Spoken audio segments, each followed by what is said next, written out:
Previously, in the Age of Ashes. After joining our demon hunt, the outsiders heard back from their friend about the Cinderclaw fortress itself. I followed the trails you sent me up. I found the source of the tracks. Ooh. What must be the base of the Cinderclaws, their home.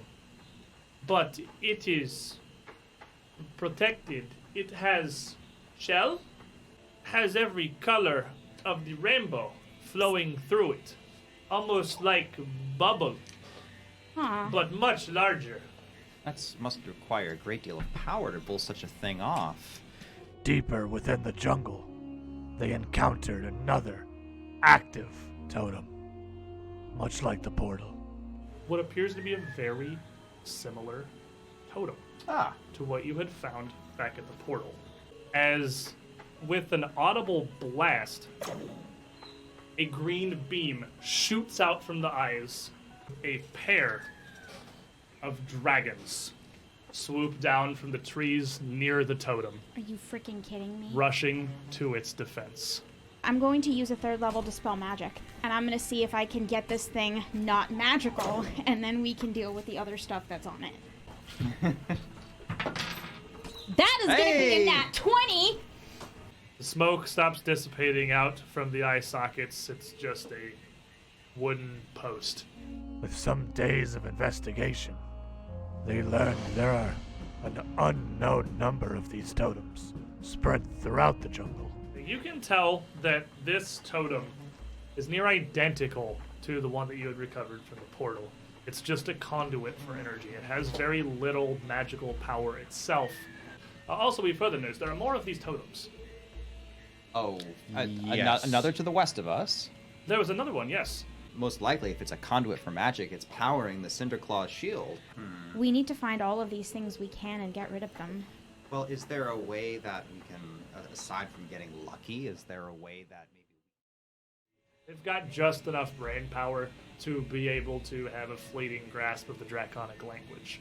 So the things could theoretically talk in a language that you could understand even. So they're like much angrier parrots. That's not wrong. But they're Gonna melt your face!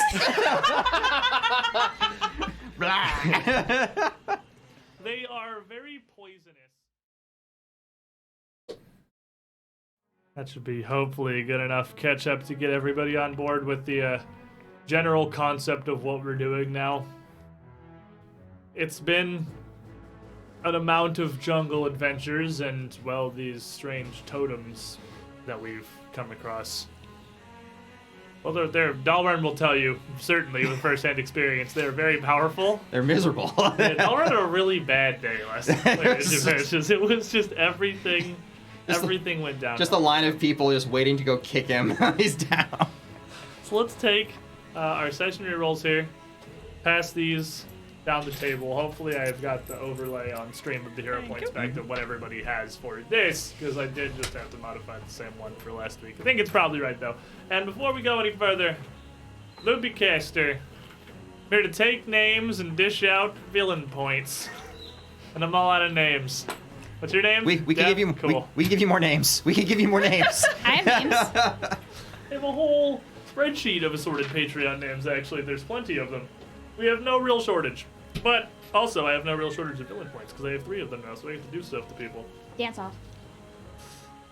Quick, Another dance off. we need something low consequence but amusing for him to spend his villain points on. Quick, back to Akravel. You're, to be fair, only like 10 miles away at this point, actually. But also, before we begin here, Destronets, hashtag Dalren, please don't die. It was a very rough session You last gotta have time. at least one. Thank you, You gotta thank have you, at least thank one you. on you. Even in the odds a little bit.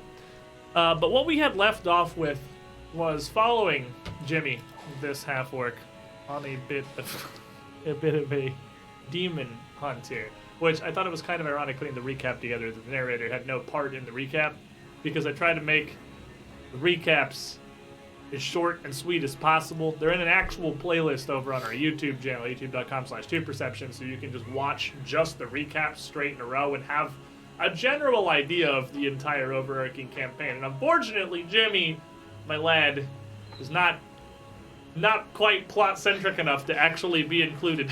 I think he spent all the fights just in the background shooting arrows just off the map. He was not plot-centric enough to roll initiative. Not even. It was a static modifier. So they try really hard. But also, before you begin here, another couple redemptions actually. From Destronets again, who's got a decent stash from PaizoCon. Hashtag Dalren, no, like, seriously, don't die. That's faith in you. It appears to have been somewhat eroded over the course of the last session. I didn't die. You did not, in fact, die. Thanks to Bucket O Health. You do. I mean, Barbarian Health definitely does help out that a whole lot. And one more from Link1429. Buddy gets his hero point because of bad things that happened on Monday. Aww. To add your dragon's horde that you have over there, your massive pile of unspent hero points. To not go into any, not gonna go into any further detail on that one for anybody. I can who hasn't actually seen see it. your pupils dilate as you count them all. Yeah, you're such a hoarder. It's not a liquid. It's not a liquid. It's the purest source of joy in Buford's life, really, counting his enormous stash of hero points. I mean, it works out because on my character sheet I have 4 gold, and I'm actually 5 gold here, so I'm like, really? You even literally with have more everything. hero points than actual in-character money. That is not shocking. That's kind of where we've ended up. But yeah, similar to Dalren's bad time last Age of Ashes, last Extinction Curse episode could very much be summarized as Lizard Man's bad time. But that is neither here nor there. Our frontliners have been having it rough They're the last rough. couple It's a sessions. rough time. It's You a know, tough it's a- job, it's a really. It's a tough job. thankless experience. Standing in the front, volunteering your face to be punched. God, casting these healing spells is so hard. I have to stand in the back, never get hit with anything, and make everyone love me. And then stupid Valeria is just there making snarky comments. You really shouldn't stand there and get hit. Dodging in and out, being all safe. Your health is looking low, hero. Perhaps you should consider a potion. All right, we're getting too tangent for a session that has not actually started or done anything yet. So, Totem time. Totemly. we left off in the aftermath of this demon hunt, following Jimmy and Harenkin demon hunters. We took down a Kishi, which is not actually a demon, more of a fae, technically, if we're going to get scholar-like about it. But regardless of how it's categorized, it was a fairly terrifying opponent. The good news is at this point, we were able to bring together not only our entire party, all of Jimmy's demon hunters supporting, but also revive the small angel that this thing was carrying around in a sack. That it attempted to extend an offer for you all to feast upon. Fortunately, nobody is really that stupid in this group. I don't eat angel flesh. We know bait when we see it.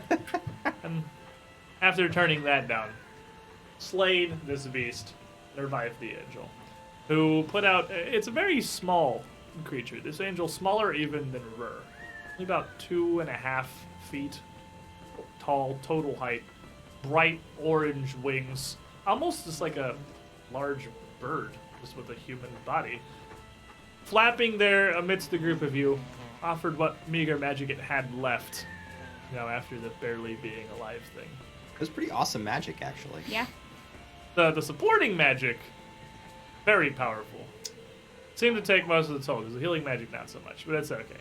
It tried. He tried. He did his best. He did his best. Before we go any further, Espis, the witty banter, and the pointy ears. This one coming from Trippy Darlin.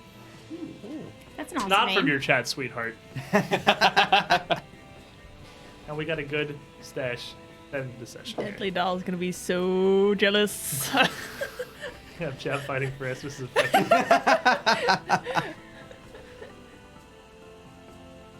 So with this beast defeated, this Kishi, whatever the heck that thing is, strange two-faced beast,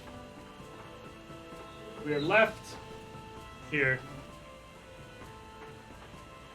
in the grace of this literal angel, who introduced himself as Ezekiel, and offered the aid in what way I can. I was summoned here to assist a wizard from Magambia in some of his work, so I cannot tarry long. But you look travelers. None of you look of this region's descent. Don't believe any of you hail from the depths of these jungles. Are you seeking something? We're trying to assist a people who are indigenous to this area, who have had their territory incurred upon by a cult that appears to want to summon a very, very evil god, and we're trying to keep that from happening. The nod, he gestures down towards the Kishi on the ground. This land truly seems plagued well enough by evils already. It's a worthy cause to prevent the rise of another. I can assist in your search. The hour seems late. I can spare a night. I need no rest, no sleep or nourishment. I will find what I can, and if you rest here till dawn, return, so that my eyes may be yours. Thank you. Very useful. We'd be most grateful. Well, let's see. I suppose we should consider the best place to go and ask them to scout then. I know not from your higher travels, but if you would like to indicate a direction or even perhaps provide a map, I will see what I can and bring back what I see. Well, it seems that the totems have been more along the lines of the river. Should we go and see if our friend here can follow the line of the river to try to find more of those things? My wings are small. I bear me only so fast. I can travel to some distance, but to return by morning, I probably can't fly much more than 20 or so miles from here. Oh, okay. Well, East, then? Along the river? well, we came from there, so we're familiar with this area, but perhaps more inland to the north, in case we miss anything on the way that way. Seems wise. Down to To head up the a little top right from us. northeast, and then he is fairly quick. He's going to be able to scout more than one hex. If you wanted to go just that direction, he can certainly head out that way and find what he can. I reckon the both of them. Like, just the eastward direction. Fair enough. If that's fine with everyone. That's Yeah. perfectly Works. fine. The nod? Of course. I'll travel out to the extent of where my wings will bear me overnight. Make a loop, circle at least around 20 miles or so of this jungle, and see what of interest I can find for you. Do you need food or water or anything? Nothing of the sort. Oh, okay. But your offer, your gratitude is misplaced. It is I who has been saved. And I only wish that I had more time to provide with this. But this form you see before you now, it is but a phantasm, a specter, an echo, perhaps, of the true calling from heaven that the wizard has brought forth. I require nothing of the sort. Thank you for your assistance, Ezekiel. No, Cleric. And he looks down at your holy symbol and the entirety of your dress, Millie, and looks up at you. You walk in the lightened path that Saran Ray has laid before you. It is wise, and she shows her favor unto me as she does you. I must be off, then. I'll be swift as the wind and return by the dawn. And without any further ado, a flap, barely a gentle flap of his wings, seemingly not nearly enough for him to take off. He does largely just shoot up into the trees, twisting up away and out of sight within mere moments. More gliding than flying properly. So, useful little fellow. Maybe I'm just getting used to all this weirdness, but did it seem like really normal? Like the fact that we just kind of killed a fey demon and saved an angel and... Oh, with everything that's going on around here, it's nothing more far-fetched than anything else. I will remind you that we were going and trying to track down magical totems that blasted out eldritch energy that were guarded by fantastical beasts. I know, but it's just getting a little fairy tale-y. Like, I hadn't even thought about angels. Like, I know they exist, like, theoretically, but I never thought to actually bump into one and save it. I do have to actually wonder, Jimmy, how did you know about the kidnapped angel? I know you're a bit tight-lipped about the nature of your order, but is it a vision, on assignment? Was there some other angel that was keeping tabs on it that decided to enlist your order's help? Jimmy kind of looks down for a moment and looks over at your two associates. We cannot share much of what we know, even with those who have done so much for us.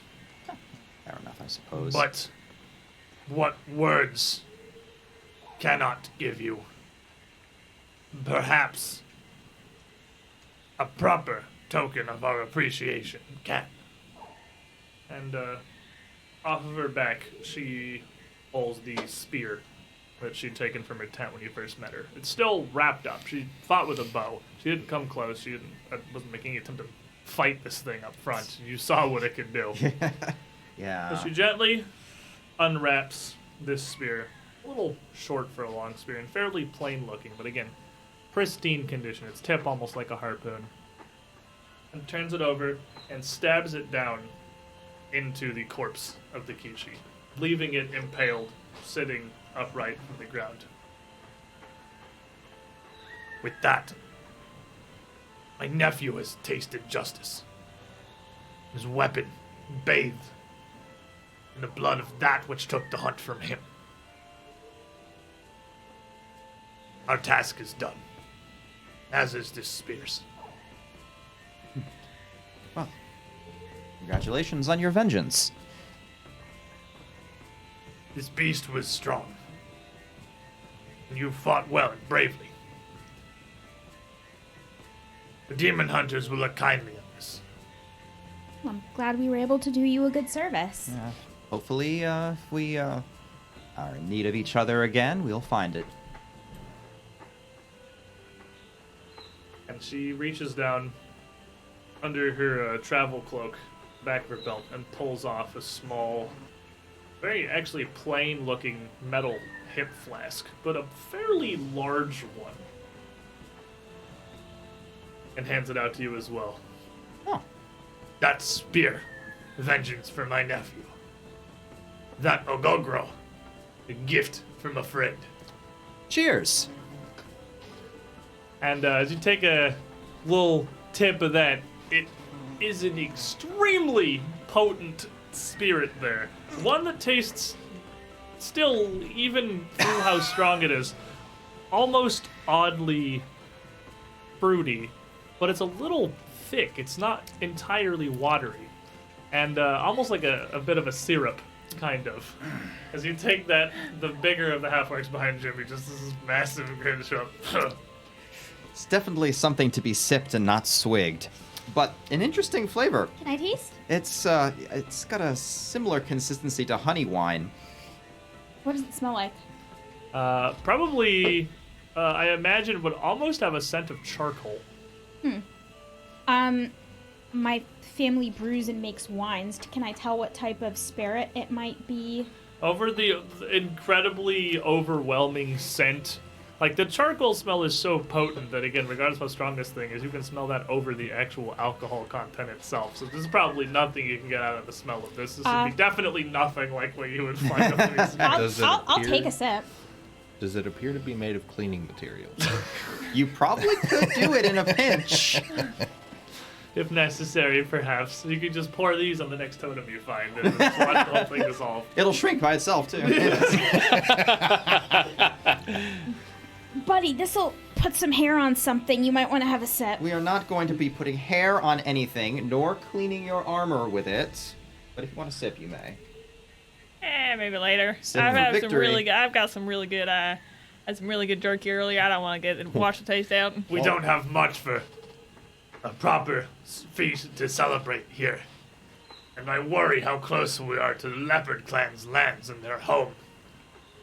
But we rest here tonight, the camp victorious, and part ways in the morning. Sounds fair. It's been a pleasure working with you. But yes, we can share our camp one more night. Rourke, do you think that Serenray put us on the path specifically to meet up with them so that we could help him hunt down the demon and save the angel? It is entirely possible. We were quite literally led there by a divine trail. It's something I was thinking about. I'm wondering if that's going to happen again. If Serenray will light our way, then we might very well run into more people who need our help. It's kind of a nice benefit. Well, a benefit, I suppose. The path is supposed to be shorter when Serenray lights it, yet if it keeps giving us these side jobs, we may actually take longer to reach our destination. But it will be the right one. The right path is not always the shortest. As you say, I suppose. By the way, I think that spirit may have dislodged something in my throat. I have a distinct coppery tang in my mouth, if you wouldn't mind taking a look at it. And I'll go on ahead and sit you down for a few hours and proceed to medically suture. It won't take a few hours. Unclear on whether it was the spirit or the fey wolf. The spirit or the spirit. You take a little sip and it trickles out. This made me sound like it really burns while it does it too. This tastes like blood. You did clamp down in your throat pretty well. Renali and Valia would arrive back sometime that evening. I actually believe they came along to help set up camp this time. I don't think you sent them out scouting, if I recall. I do not remember at all. I honestly don't either. Okay, let's just say so we'll say there. they came by to help set up the camp here. Between Renali and Jimmy, you're gonna have no difficulty whatsoever. Most of what's left of the afternoon. Normally, you'd still have a decent amount of trek left in your day. This is sometime earlier than you'd normally settle down. You came upon this Kishi fairly early with the Demon Hunter's expertise and tracking skills. So it is, in fact, a meager feast, made largely of rations and what you have left. But the Demon Hunters appear to have a surprising amount of incredibly strong alcohol that they carry around in their backpacks, which they have broken out now for a night of victory. And any who wish to partake are absolutely going to be sleeping pretty tonight, regardless of the state of your camp. I have a particularly strong liquid in my pocket as well, if they would be interested in taking a drop of it.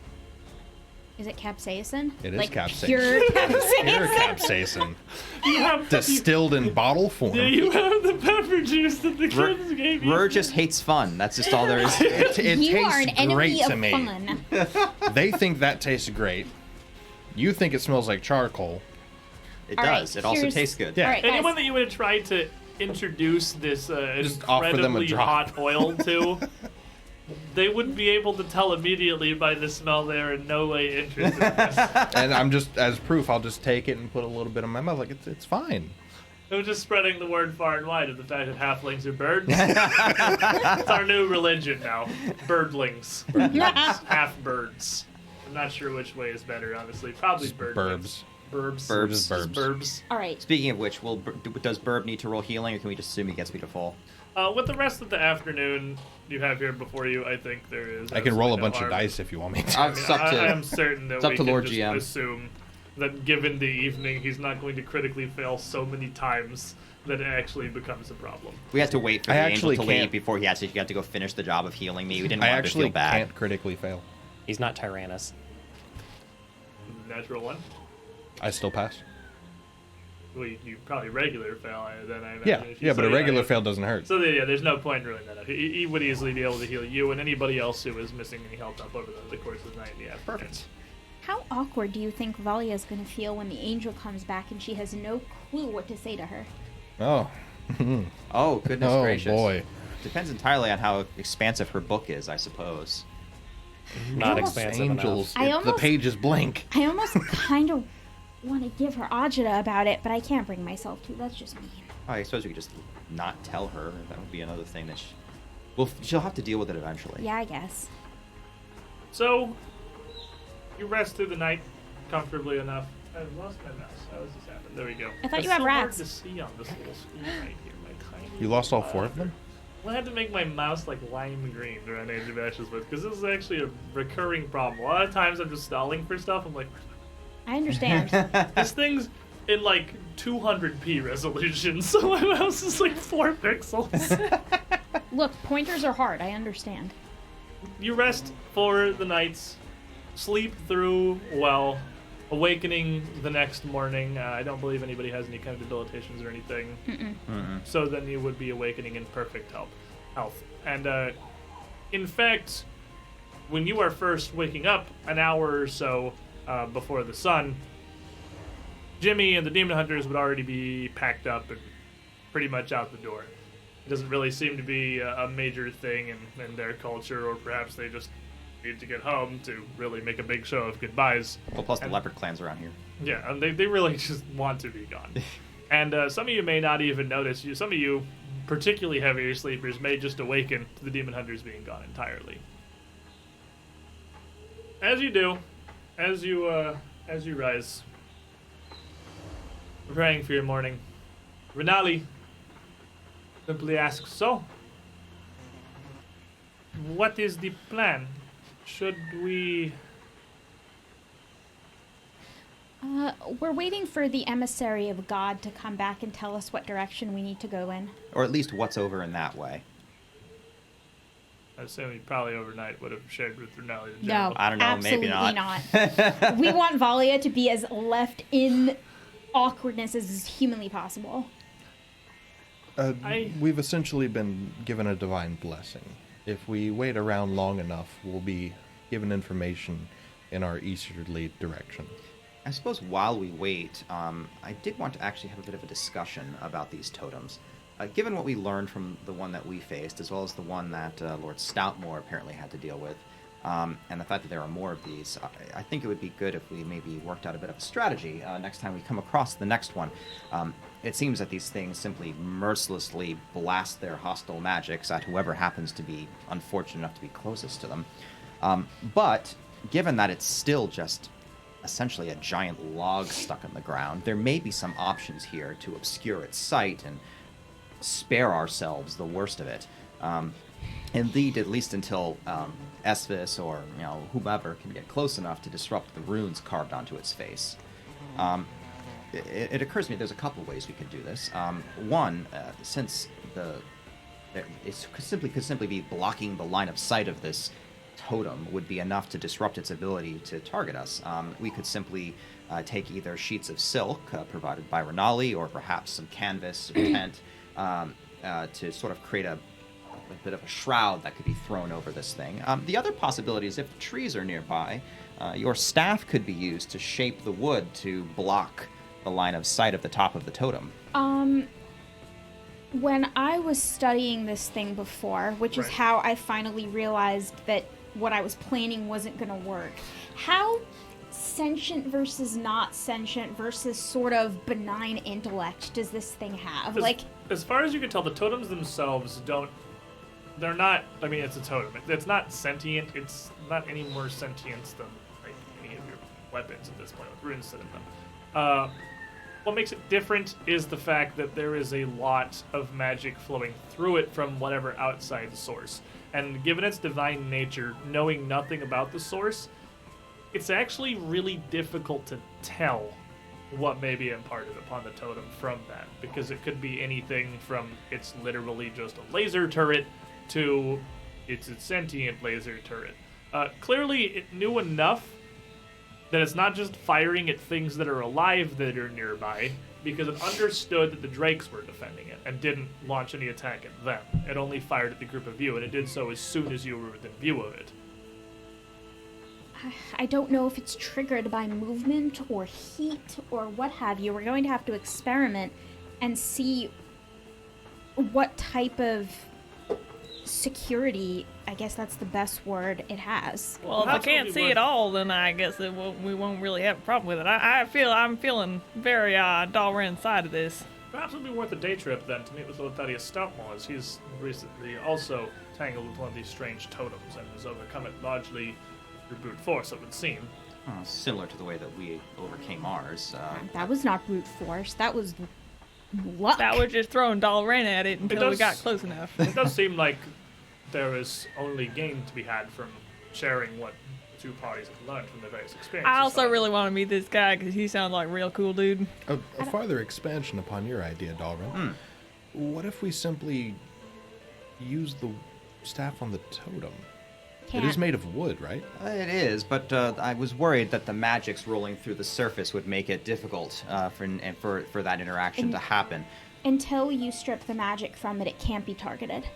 They're certainly powerful objects, whatever they are, whatever magic is flowing through them, for it to be able to have petrified the entirety of Thaddius Stoutmore's adventuring group. All of his associates have been turned to stone. Half a dozen of them with him. I mean, it is powerful, but the magic itself is very focused. It has a very narrow focus. It can do one thing, and each totem has one ability. So I feel like all of them are going to have maybe different strengths and weaknesses, and maybe we just need to be more intelligent of how we approach them and how we plan for each one. Well, that's what we're doing right now, but regardless of their different strengths and weaknesses, they all seem to share the same weakness, being that it is simply a Runes. large stick in the ground. And therefore doesn't seem to be able to really do much about someone Immobile. sneaking up to it and Yeah. throwing something over it. Well, Very much so. would you like to see if maybe invisibility works? If me going invisible, it's still able to see me, that's going to give us some information about what kind of abilities it has. It would make a definitive opinion on the sight versus detection. So perhaps the next time we find one, we all withdraw to a safe distance and we can probe its defenses more carefully. Yep. I mean, before or after we kill whatever's guarding it, I Of guess. course. If they're foolish enough to chase after us, then we can deal with them and then Yeah, I have can our imagine. leisure with the totem. Well, if we're intending to meet with Lord Thaddius Stoutmore today, I would appreciate some amount of warning so that I can brush up on the proper etiquette here. We stumbled upon him, and I believe I made a bit of a fool of myself the day before. I was unprepared for such a reunion, and unfortunately, Has the standards of etiquette changed from yesterday and then previously, the last time you were with him? well, no, but it never hurts to be prepared and make sure that you're aware of all of the current general rules and exchanges to make sure that one does not make a fool of oneself. Ah, I see. I make it a point to do that. I carry this book, after all. What if the book's outdated? Well, I did make sure before I left Casimir on our voyage to update this and make sure that they had a most recent publication. Of course you Of did. course, the rules of etiquette do change somewhat frequently, particularly with various progressions of monarchies. And Taldor and Cheliax, of course, both have a large amount of sway. With the progression of magic and technology as well, sometimes societies change. A lot of it you will find is strangely minted through noble parties and galas. Interactions do occasionally evolve throughout time, so it is a wise insight there you have, Brewer. Of But- course, with us being out here and Lord Stoutmore being out here, I doubt that his sensibilities on etiquette would change, but it is possible that by the time you return home, they may have been updated. Which is why I do look forward to purchasing a newer edition of this book when I return. But fortunately, as Lord Stoutmore has been in this jungle with us, even if something had happened, if there had been some kind of a major development, if there had been some advancements or some other adaptation of exchanges, he will be as in the dark as I, and neither of us will be none the wiser. Well, I think I know the perfect way to prepare for a meeting with Lord Thaddius Stoutmore. I'm going to read his book. It's a good way to waste time until the angel shows back up. Oh, It might yes. actually, it's supposed to be on on local cultures in this area. It actually could be useful information. And it will also give me an idea as to character of the author. You're going to I'm get 3 sure that- pages in and just start drooling. He I'm- never drools. He's an elf. I'm sure that this will give us wonderful conversational insight as to how to run screaming from the next totem. But can we please, for the love of Pharasma, get this going? I mean, we gotta wait for the angel. But Esvis, speaking of cool things, I really think You that brought when we attention to meet yourself. when we meet this man, this Thaddius guy, he sounds like a really cool dude. But what's even cooler is he has a blunderbuss, and you know what you would be really good with? Avoiding him. A blunderbuss. That's exactly it, Esvis. Now, I'm telling you, man, we've got to be real nice to this gentleman. Real nice to this gentleman, Esvis. When have I ever been rude? I mean, rude is a very vague term. term, and I don't know if exactly rude. Yesterday before breakfast. If we the day- refer to that book, I'm sure using this book. Is there anything in there about angelic beings or demons? Actually, yes. And she pulls out and starts flipping through it. Just couldn't contain yourself, could I you? can't do it. No, unfortunately, most of this does come pressed down from the Thrune lineage and general Chelish nobility, as they have a lot of interactions with various devils, of course, with the contracts they've made for the good of the country. And much of that does carry over largely to some of the more pertinent daemons that you may have any kind of a traditional interaction. And she just goes on with her little manual here, very much interested in showing you That's difference. The difference between devils, daemons, and demons, as far as Valia is concerned, is a very different distinction from what everyone else thinks. This isn't Baylor's. No, that's actually a devil. Sorry. This is no. You have to talk to them differently. And there's not much in here for demons, because demons are basically just mindless psychopaths, and You kill them. You talk to them with the sword. nobody's gonna sit down and have like a proper interaction with a demon. That's devils, however. There's a whole different section of various etiquette for devil interactions, and interestingly enough, she will explain a whole lot of various ways to avoid offending a devil, which is typically comes with much worse consequences than offending a local noble, because they usually just stab you. So, while she explains that to Resme, volunteering to tank for the group here, the rest of you have You're your welcome. morning to prepare and ready yourselves. Do we have more than one of those books? Yeah, you have two, we because two. you gave one to Valia and one to Renali. So you actually have two copies of Lord Thaddius Stoutmoore's treatise, and reading through it, it seems to be a history on the, as he puts it, the native savages of the Mwangi Expanse, detailing how many various trade routes and the struggles that groups such as the Aspis Consortium have had dealing with the uncultured folk of the Expanse itself. It does detail some about the Ekajai, but not much. All their insight seems to be, as far as the Ekajai are concerned, is that they see them. You guys know those was it off the coast of India? There's that one tribe that still has basically had no contact with humanity, and they like throw spears at helicopters because some of these just leave them alone, stop messing with them. They're in New Jersey. That's pretty much how he describes the Ekajai. I was about to sneeze and that killed it. The Ekajai are an incredibly hostile force of rainforest savages who defend their lands at the point of a spear and with primitive primal magics. The way he sees them is almost as a roadblock, as something that has just been standing in the way of trade and progress and discovery and made lives difficult for those of his kind archaeologists who would come through the area. Well, rough, but unfortunately fairly accurate, it seems. Yeah, it seems pretty right on. He does also describe further into the history of the region before the Ekajai, actually talking about how many of the old ancient Thessalonian Empire had expanded throughout here and had their prior almost sort of magitech civilization spread throughout before, everything that happened with the Aslanti people, and it was left a barren wasteland, overgrown once more to be returned to trackless wilderness. But he goes even further beyond that, talking about another group of people predating even the ancient Aslantes. Almost dawn of civilization, before the rise of humanity throughout the world. The original populations out here were the Taiwano, and these Taiwano peoples are, and their various cultures and their contributions, their creations, are the main focus of this. Because there's about 1 billion tomes about ancient Aslantean, Thessalonian discoveries and the Rune Lords. But the Taiwano, are something that very much less is known about. So it details what is known about their various cultures, how they didn't worship the same gods. They had a different set of deities. They didn't follow the same general religions as any other peoples that had come before. In fact, the thing that they seem to seek after, and let me find this real quick one moment, because I got a page flip a whole bunch of times. Dead by. All right. That's smart. While I prepare my spells today, Squid, I'm switching them up. I'm taking Negate, Aroma, and Pass Without Trace because I don't know what kind of senses this thing is going to have, and if I'm going to try to evade it, I'd like as many tools in my arsenal as I can possibly have. Shimye Magala was the main deity that they had worshipped. Shimye Magala being he almost derisively describes as a full pantheon unto themselves.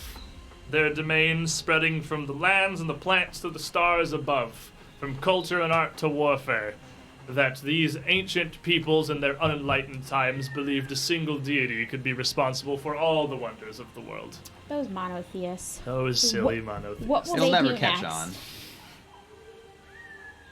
So, as you make your morning preparations, readying your magic, your weapons, your armors, and everything, I don't smell any. not too long after the sun rises, Ezekiel does in fact return. And I'm just going to use your token for its ability to wipe away darkness here. Ooh. He has gone out following this strange, almost this strange little geographical fault that you have here. This run that you can even see on the map there a bit between the trees that develops into a much steeper cliff as it goes a few miles out further east. The land segmenting further from this rocky incline to a sharp divide. He also looped even further forward up north to see if anything of value would be found up there. And as he comes back, tells you that here, approximately 20 miles to the east, though he knows not exactly what you seek, there does appear to be a temple set into the cliffside there, atop it, on the northern face. And it looks ancient, near overgrown.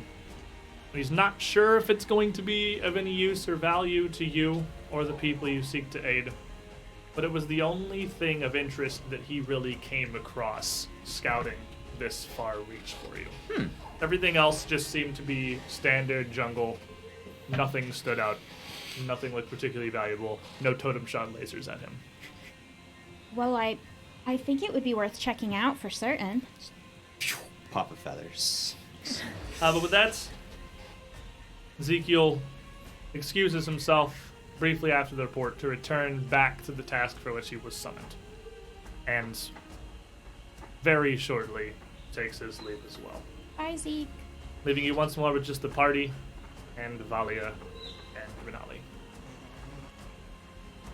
Oh, that was very useful. We may actually want to explore this temple. There may be some information there, or it could be entirely unrelated. There could just be some interesting things to see. Well, yes, but we're not here to sightsee.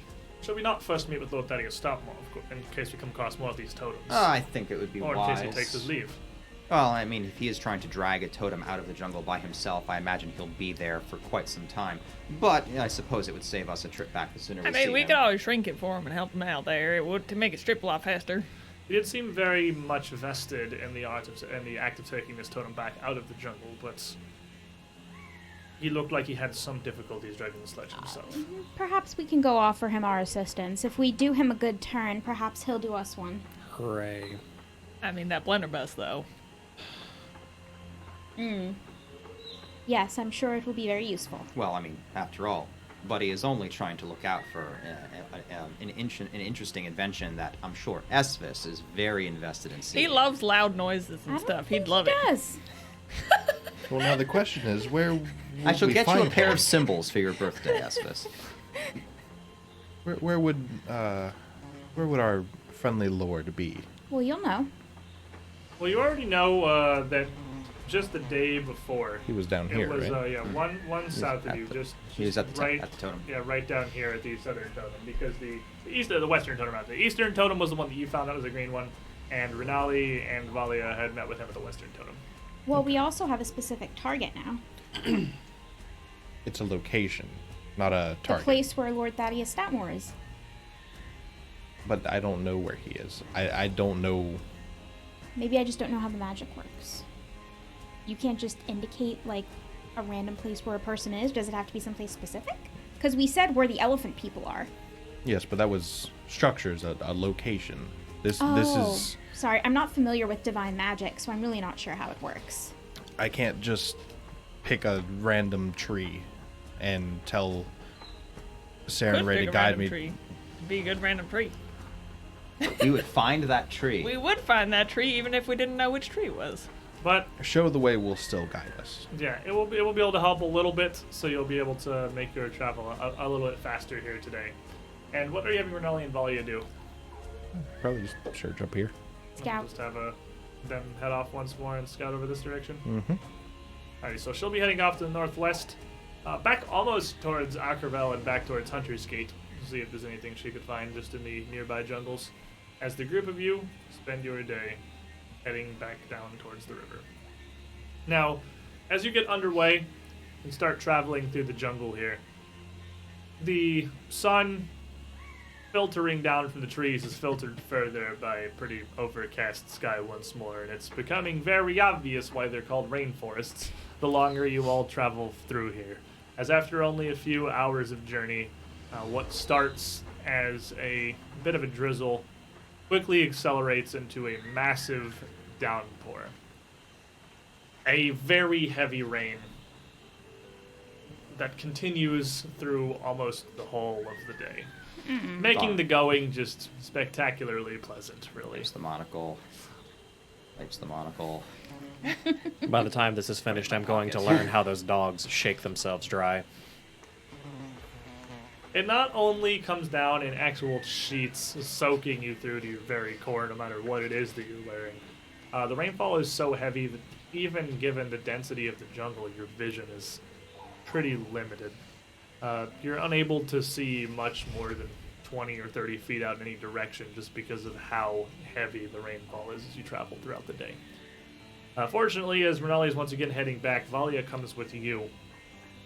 As she also generally knows where they had come upon Lord Thaddius Stoutmoore previously, and can guide you in the direction of where that was. I don't know whether or not this helps, but my familiar, who is a bird and who has decent sight, the rain may not obscure his vision as much as it does ours. Perhaps he might be able to help as well. He would definitely help you in finding Stoutmore, at least, who seems to have made, as you come upon him later in the afternoon, almost zero progress whatsoever Fabulous. away from where the totem had been found. Told you we could have gone to the temple first. Valia is able to lead you back to where the totem had been originally, a place that's very visible and very easy to come across. Clearly the site of a battle, with the rainfall coming down, having washed away most of the footprints and everything and turned it into a wash of mud, but still clear signs of the trees and plants around where they've been broken or scarred. And the rain pours down on about a dozen Charuka corpses spread throughout the area.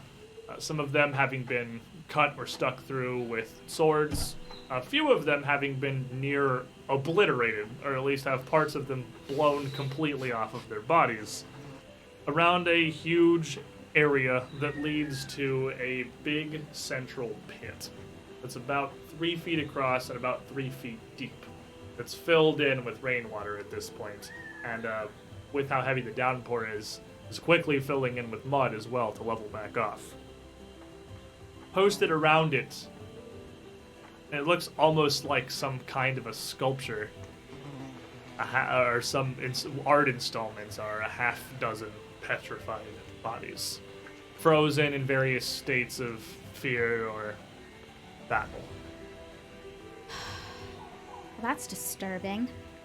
I guess the first thing I'll do is go up and take a look at them. Do I think I can dispel whatever magic was put upon them to do this to them? Looking at these folk, they seem to have been obviously wholly petrified. They are just stone now. It's not like there's some lasting enchantment that's keeping them this way. They were hit with something, Wow. turned to stone, and left like this. So there's no magic emitting from their bodies whatsoever, so there's nothing there that you could dispel. Unless you had some actual way to directly turn somebody petrified back. This is horrifying. There's not even a magical effect on them. They are just stone now. Well, they'd be just as dead if they were shot with an arrow or stuck with a spear. It's certainly unpleasant, but Lauren largely has the right of it. As far as ways to go are concerned, it can't be the worst. Simple snap of magic and imagine it ends. Now, despite our macabre broodings, perhaps we can find some evidence of where Lord Stoutmore has gotten off to. Skid marks in the mud, perhaps? Yeah, that's not going to be difficult to do. Not even the 3 rainfall. feet that way. Yeah, not even the rainfall coming down is going to make it hard to know where he has dragged a fairly large sledge away to the south, actually. Further into the jungle and down towards the river. Oh, clever of him. If he could float it out to sea, it'll save him quite a grueling trek. And after another hour or so, as the rain finally starts to abate a little, back down to a gentler downpour rather than just a torrential sheeting, you can see first the sledge in the distance, draped over with some canvas and lashed around with a couple of coils of rope, and a hooded figure pulling it away from you. Hail, friend. As he turns around, quickly bringing the hood down to reveal an entirely different hat perched underneath it, you see Lord Thaddius Stoutmoore himself, Curious His helmet George. and everything. standing proud, flowing blonde hair down to his shoulders with a massive, even still in this rain, manicured and curled mustache upon his lips. A fairly majestic-looking figure with a matching monocle, much like Dolren's, perched upon his nose, actually. Under his dark green traveling cloak, he has a much lighter, fairly simple leather outfit. And you can see as he puts the hood down, the stock of a rifle extending back behind his shoulder, and a whip on his hip. Oh man, I knew this guy was the right sort. As he turns around to face the group of you, a smile upon his face. Ah, cheerio, friends! No matter how far we go into the jungle, it seems we still come across fans. Fantastic. I see Lady Valia's with you. I imagine you've brought the rest of your adventuring party to meet me. Unfortunate, I have to say. I don't have any more copies of my signed treatise, but if you've brought your own or anything else you wish me to sign, of course I can find something to make do. Very thoughtfully, you had already signed the copy that I wound up with when handing it to Valia to deliver to me, but I found it was very fascinating reading, and I thought we might discuss it a bit, as well as the current situation. Tips the hat to you briefly. Fantastic. Fantastic work indeed. It's always a pleasure to meet like-minded folk, no matter where you go. It's really the greatest part of this kind of fame that the archaeology has brought me. Scholars, like myself. Please, let me introduce myself. Dalren Kaisar. Pleasure to meet you as well, Lord Stoutmore. I would offer you a copy of my own treatise, but it is not finished yet. Of course, interesting. And you see, that's what I brought myself down to the depths of this jungle for. Of course, my displays, my exhibits up in Taldor require some kind of a centerpiece, and I have found a fantastic artifact here, a jungle totem I've wrested from the savage apes that lurk in these lands. Literal savage apes, actually. Indeed. Strange monkey folk. They came upon us with sickles, whips, claws, screeching a frenzy up. Uncivilized savages, of course, didn't seem to understand any concept of language. Sounds like a night in the ballroom to They me. understood neither Taldan nor Chelish, so I imagine they have no proper tongue. Well, they appear to have some. However, it isn't one that is widely spoken amongst the northern Pish lands. posh. Ape folk I saw. How they acted, they fought recklessly. Like the baboons, they so look similar too. I think I'll name them Kandorians. Well, Taruka is what the locals call them, if you wanted more of an exotic flair to the name. Ah, Kandorians will do fantastic. I don't believe any have come so far into these uncharted lands, what with those elven kind keeping travelers, adventurers, and traders out. Surely I'm the first to come upon these. I've had no reading of them myself. They actually, Kandorians will do. well, they actually invaded Isgar not a month ago. Caused a bit of a havoc, hence why we got pulled into it. I was thinking for a second. Isgar, that's the, of course, Isgar, yes, that's the, little colony on the way over from Casimir. Just so. To the throne holdings. Exactly, yes indeed. Interesting. I've been vacationing there. Well, I suppose settling there over the past few years while conducting my research. And my friends and I, we had to go and put down this invasion force that wound up showing up on our doorstep. Certainly largely unsettled lands, but I didn't picture them quite as hostile as the depths of the Mongi jungles here. Perhaps my next expedition can head out that direction. To Isker? Oh, but please. I wouldn't advise it unless you bring plenty of things to entertain yourself with. Well, you good folk, you've come at a fantastic time, as I grow quite tired of dragging this sledge. I'll be 10 gold pieces ahead to help me get this to my craft at the river. She'll look at him. 10 gold pieces ahead to help. She'll say, pieces. That sounds like an excellent spectacular. idea. Fantastic then. And he steps aside and kind of shakes his hood out a bit. Yes, I prepared a raft down near the river, and if you can help me take this down there and board it, I'll have it installed within the month, hopefully, up in the halls of Apara. You can come by see it sometimes yourselves if you're coming from East Coast. It's not terribly far a journey. I think I have an extra belt pouch here. This should be all we need. Just for humoring me, how much gold if I can carry it myself? It's down to you. I don't see that. As a Seems bet. quite possible to me, my small friend. As a bet. If you think that I can't. You see, this jungle totem that I have here wrapped up in the canvas, it's a hefty piece. It took me a day's work to excavate it from the ground and get it set up on this sledge. There's no way you could haul it yourself. Though, I appreciate your initiative, young lad. There's quite a bit of canvas you have there. Tell me, we actually have come across similar totems elsewhere in the jungle, and they proved quite difficult. We were wondering, the canvas, though, Hold seems there, like it'd be friend. quite You say there's useful. more of these totems. Indeed so, sir. There's a cult local here that's been causing a bit of trouble with the Ekujai to the north. Clearly not listening anymore. Yeah. Dalrin keeps talking. While they're doing that, I'm gonna Used to take no a one look listened. at the totem Yeah, that's a lack of an underneath audience the never tarp. stopped him. And as you step, Thornton reaches out to the canvas. He puts out a hand. Whoa, down here, young lady. This is a dangerous artifact here. Not to be handled lightly. I wouldn't come any closer than the ropes pulling the sledge. She'll look at him and she'll go, yes, very dangerous until you've inactivated it, in which case it's just a big pull of wood. Well, you see there, young miss, this here totem, it did quite a bit of work on my associates I brought with me. A few scribes and assistants to help me with my recounting my various journeys and hauling back the artifacts such as this, and I figured it about all of them in. I had to take the thing down myself, single-handedly, with nothing but Betsy by my side. Yes, I see. You got very lucky. You managed to mar one of the runes, which disrupted the magic. Good work, I suppose, if a bit inaccurate. He just chuckles. Ha! An interesting theory, young lass. The magic is a very complicated art. You see, I've written quite a few books on the sort. Mostly ancient kinds, which it seems to be. Must have been here for a fair few millennia. This totem, in fact, may actually date back to Oh, Well, at least before the Starfall. a few months ago. She'll kind of poke at it for a minute. and And he'll literally like slap your hand away. No. You can't be touching the totem. I don't want to irritate the thing again. Not until we've had it properly dissected by the wizards up in Taldor. But we'll get our 50 gold for helping you carry it, correct? Well, by pulling the sledge, of course. Excellent. She'll touch it one more And time. he literally won't let you touch it. Like, slap your hand away. Like, stop it.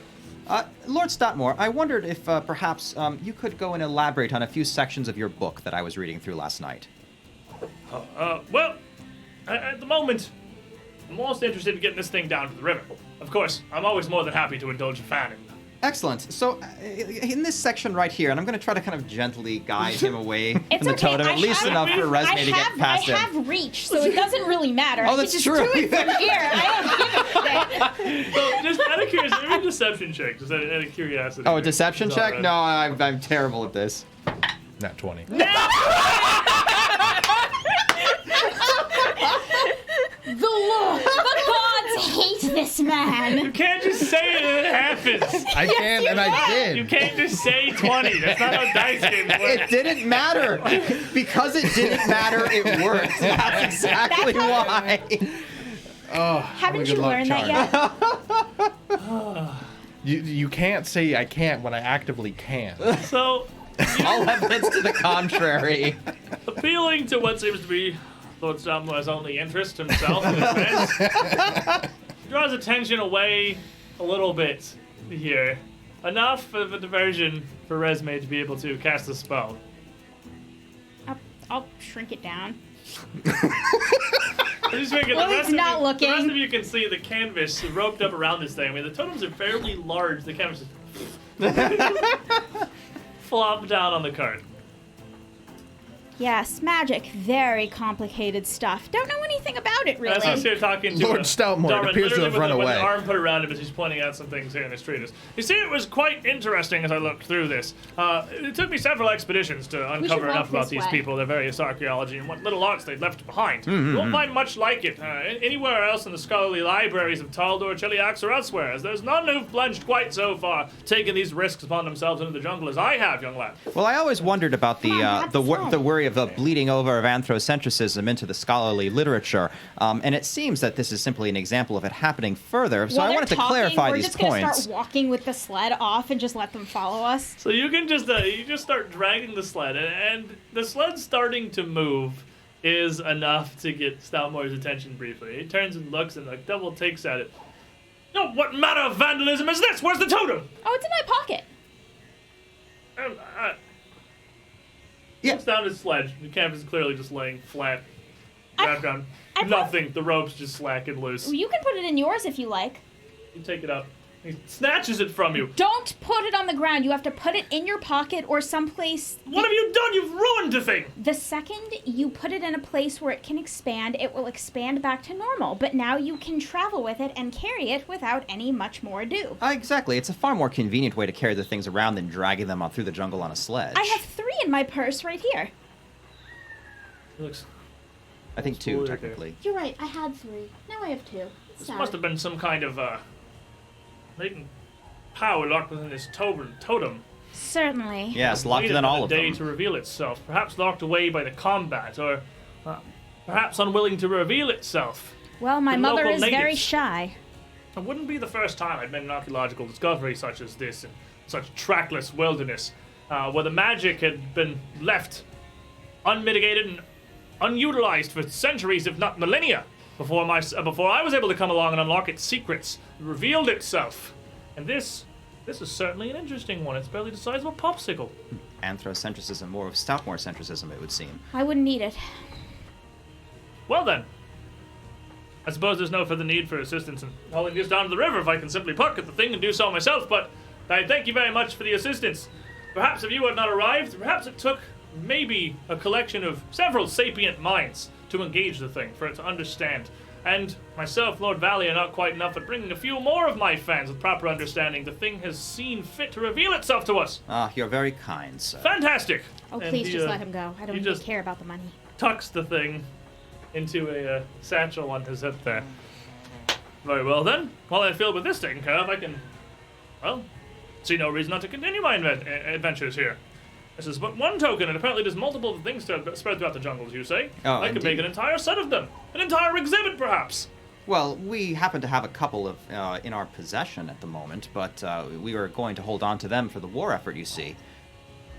Well, I wouldn't be remiss without providing proper compensation to those who'd made the discoveries, of course. And he shuffles on his bag, but hold on. Gets into his purse and pulls out a platinum piece. There you go, lad. For your troubles. Oh, for this one? Well, we did nothing of the sort, simply made it easier for you to carry, but if you're feeling charitable... Oh, no, for yours you'd found. Consider it a finder's fee for your discoveries. Oh, I'll make sure you're included in footnotes. All day. I appreciate the offer. Oh Unfortunately... no, I'm gonna give him the incomplete one. No, it's Take the actually platinum piece. it's actually useful. It's very well. The platinum piece, very good. We'll take it in exchange hand for you a the platinum. the And one I'll from hand him Hunter's the Gate. broken Take the one. unfinished white one. Now do remember, don't put it down. Get It it- gets big course. again if you put it down. Oh, now Seems Lord like- Stoutmore is perfectly capable, I'm sure, of handling these technical magics. No, I see. No, I find these kind of imposter, these sort of relics all too often, you see. This here doesn't seem to contain the same kind of magic. This is a simple forgery. He tosses it over his shoulder, where boom, and just thunders into the ground behind him. When he jumps and turns around, to the rain falling on the unfinished totem now just flopped in the mud behind him. I don't think forgeries can do that. I stand corrected! perhaps this has been unfinished then. The Taiwano must have had something come upon them while they were putting these together. Yes, perhaps indeed. these ancient totems they thought would provide some sort of protection to them, maybe. Do you want it back? But for what? Well, if you help me get it on the sled. 10 gold pieces a hide, was it? Let's help him with the sled, All right. and we will send him on his way with the big one. And that will be the end of this. I hurt everywhere. I understand. I do too. No, you actually don't. All right then. As I said, 5 gold for the group to help me get this down to the river. You see, this one doesn't appear to really have quite the value of the previous one, but still, I appreciate the assistance nonetheless. All my associates have. Well, We really need to go. This really isn't worth our time. Well, Can I please just shrink it and give it to him? as you wish. I'll shrink it again and I'll give it to him. There, go. he takes it. Don't throw it again.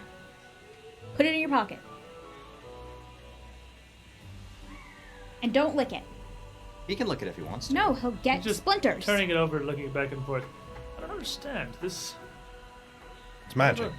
Whatever latent energy is locked within these things allows them to resize themselves at will. You've understood it already. How long have you been here? Valia, you didn't tell me your friends were on a similar safari investigating these relics themselves.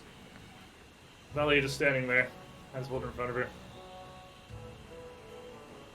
That's, I suppose you could call it something as such, yes. It's a similar adventure, perhaps.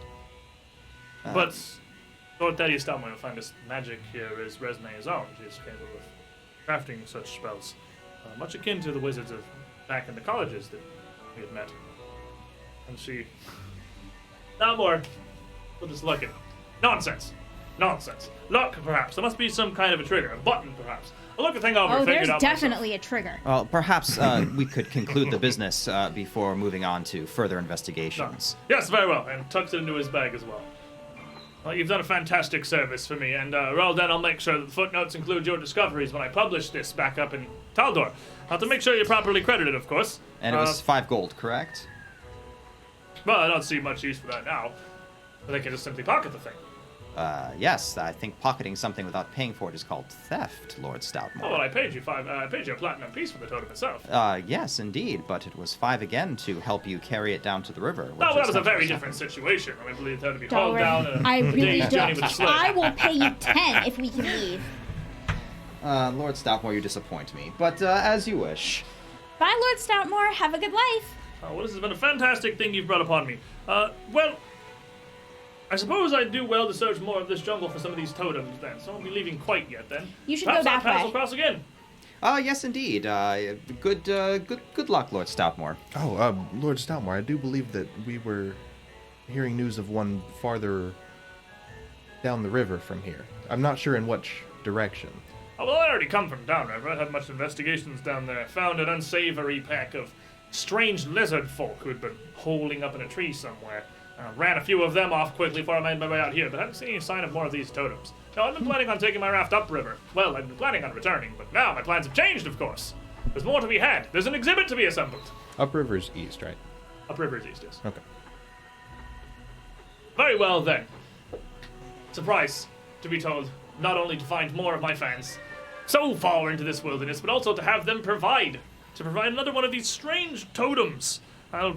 When next we meet, perhaps, may it be in the storied halls of Opara, at the opening night of my own exhibit. I'll be sure to get invites sent out to all of you. Ralden, do you have a home somewhere in Taldor that I can send missive to for you and your friends?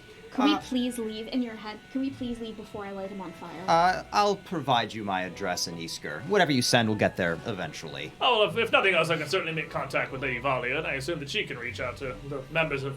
you're leading this expedition, then. You hadn't told me, then. You said you came down here for some... What was it? Diara nonsense? And she just... Ayudara. Whatever it was. Some pish-posh about magical portals and warp gates. There's literally smoke coming off of Resme's shoulders. Yes, indeed. Well, good luck on your expedition, Lord Stoutmore. You too as well. I really hope something comes of your fruitless endeavors here. And Yeah, I'm whatever kind pretty of things sure Lady Valia Show sent the you Way for. would have stopped leading us in his general direction. Well then, I'll be getting to my raft. Got a few hours left. I should be able to make it to the river before sundown. Excellent. Look for me in Taldor. Again, you'll have your invites in the mail. We'll see you at the opening of my new exhibit. And I have you to thank for it, well then. And with a nod, he turns, seemingly just leaving his sledge here, striding confidently back off into the jungle, humming a jovial tune as he goes. I have never wanted Sal back so badly. Indeed, the amount of his ego that's seeped into his work is something that my mentor was very keen on instructing me to keep out of mine.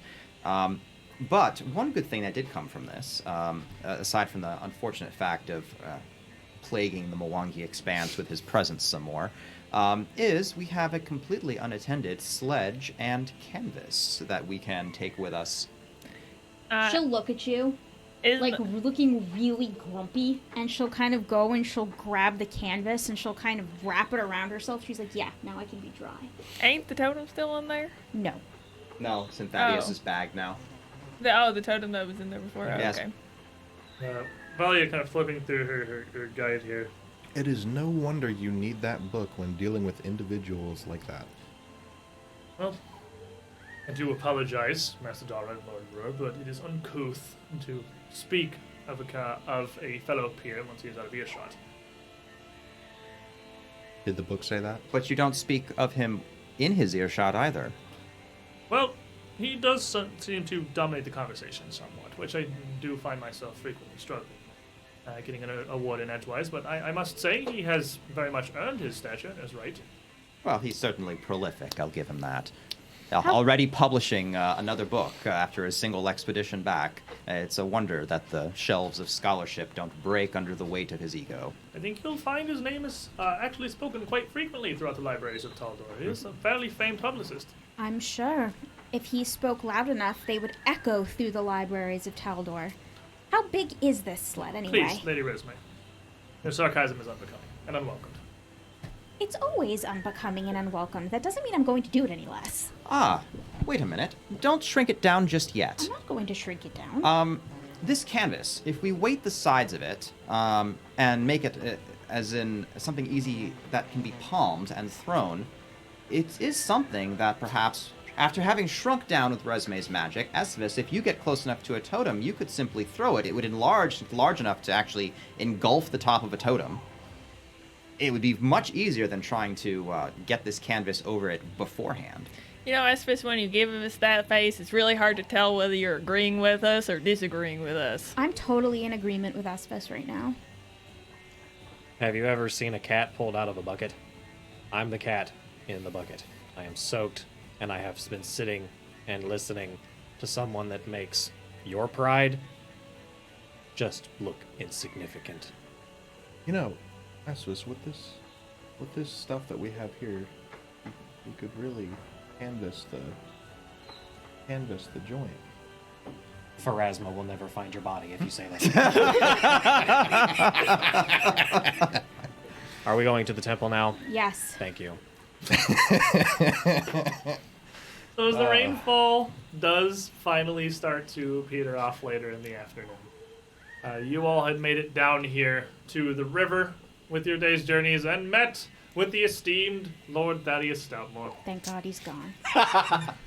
And Renali would be able to report back that just southeast of Hunter's Gates and the temple, there didn't appear to be anything of particular interest that she had found. Largely just jungle. Platinum's 100 gold, right? But Platinum is gold. 10. It's 100 silver. It's 100 silver. It's 1,000 copper. Don't make me smack you. Sadly, But- it's not Terraria. Somebody is going to need to make me the survival check to set up camp here as Renali returns. She will not have the time Do you want me since to she is assist? traveling so far. What's your survival?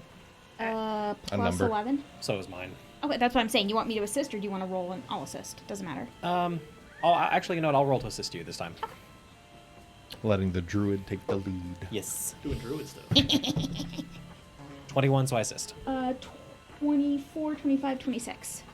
All right, so with a 26, you are able to put together a decent camp, not too far inland from the riverbanks here, and set up for the night, where while the ground and all of your equipment is thoroughly soaked, at least the rain has pretty much stopped.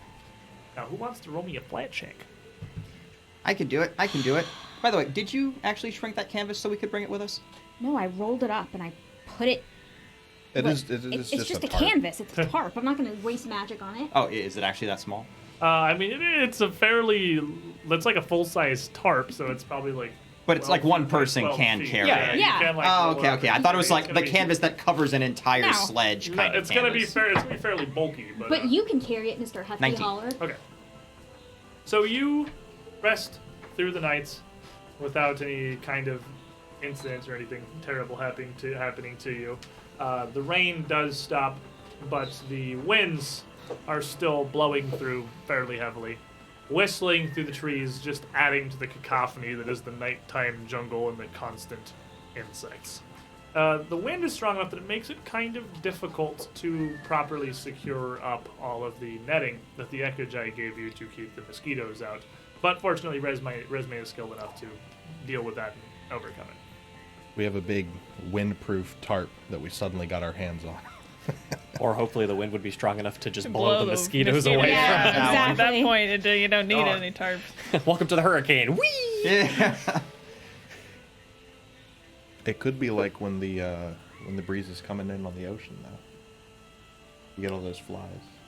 Yeah, this Could is be a the rain- opposite effect. It's the rainforest. There's a river right there. They're about to not find Derp's body either. He's got a way of repeatedly doing this with everyone. a true way with words, Derp has. But regardless, you guys are able to sleep through the night as well as restfully as you really can in the depths of the jungle here. And then the next morning, it sounds like we are heading over towards the temple. Yes, we are. And I get to cast a different spell. Wanderer's Guide, which is just strictly better. Because you have a destination. Well, yeah, you have as much of a destination as you do, and it was the elephant people, to be fair, so that makes sense to me. A set temple in a set location. It is a thing. By the way, if you guys get really, really tired of rations, just let me know. We can always have something nicer one of these days. I've got some really good rations. Beef jerky, it'll last you months, man. And a sip of this spirit would be just enough to add the distinct spice to any ration meal. Or, make you pass out for 3 hours and wake up with a headache. Well, speak for yourself, Resme. Gotta get your tolerance up. I still have plenty of those Ladies don't have tolerance. those peppers. Yes, Quite that's a delicious. You do have a pretty decent supply of those for the time being. As you get up in the morning, still heavily overcast, but again, significantly better than pouring rain. The group of you make your way off into the jungle once more. And brief moment and have Flippy, it's time for that thing where I need to flip the book 20. The difficulty with running exploration for the first time that I have discovered is that I have to boink through this book so frequently to like opposite sides of it to find different things because it's a giant jungle. We need to get you sticky tabs. I have a lot of them back at the house. I'll bring you some. But I do not currently have sticky tabs. I should definitely invest in sticky. I think I actually have some. I have That's a 4 great idea. I packages should of them definitely for do you. that. It's a thing I Actually, should if do we with wanted this to book here. cannibalize the book. It's all right for now. It's all right for now. You guys make your way east through the jungle, following along the river. And as you travel, you continue through the day, the sky continuing to just get heavier and more overcast. And you're going to be passing largely by where you had found the original totem in the first place, because you've just gone in a triangle the last few days. As you get near that area, as you head close, you come almost head to head with another group making their way through the jungles here. What appears to be a pack of Cinderclaws. At least it's Boggards and a Chiruka, which so far 100% of what you've run into there has been Cinderclaws. As you meet them near head-on, the Chiruka in the back seems to be dressed a little differently than those you've seen before. he has a whole assortment of bones and feathers prominently attached on his shoulder pads, around a necklace, and at the end of a staff that he is using to walk with. And as he sees the group of you before him, he calls out immediately in Mwangi, "That must be them! Kill them!" They want to And- kill us. Quick translation. I think I'm picking up Mwangi. I think I understood that. A translation does not seem like it is going to be massively necessary, as their intentions become pretty much immediately clear as the group lunge forward. That's like the fourth towards 13 I rolled today. Nice. Natural one on initiative over there, Dalrin. I don't know. Maybe I'll use my session reroll on that. Caught off guard from the Mwangi. Right. It's like, wait, does that mean what I think it means? Yeah. you. Well, Dalron, what's up? What do you got? I'm gonna give you the got- session reroll give my right here. session reroll? All right, Yeah. fair enough. I'll take Oh, this. that means danger.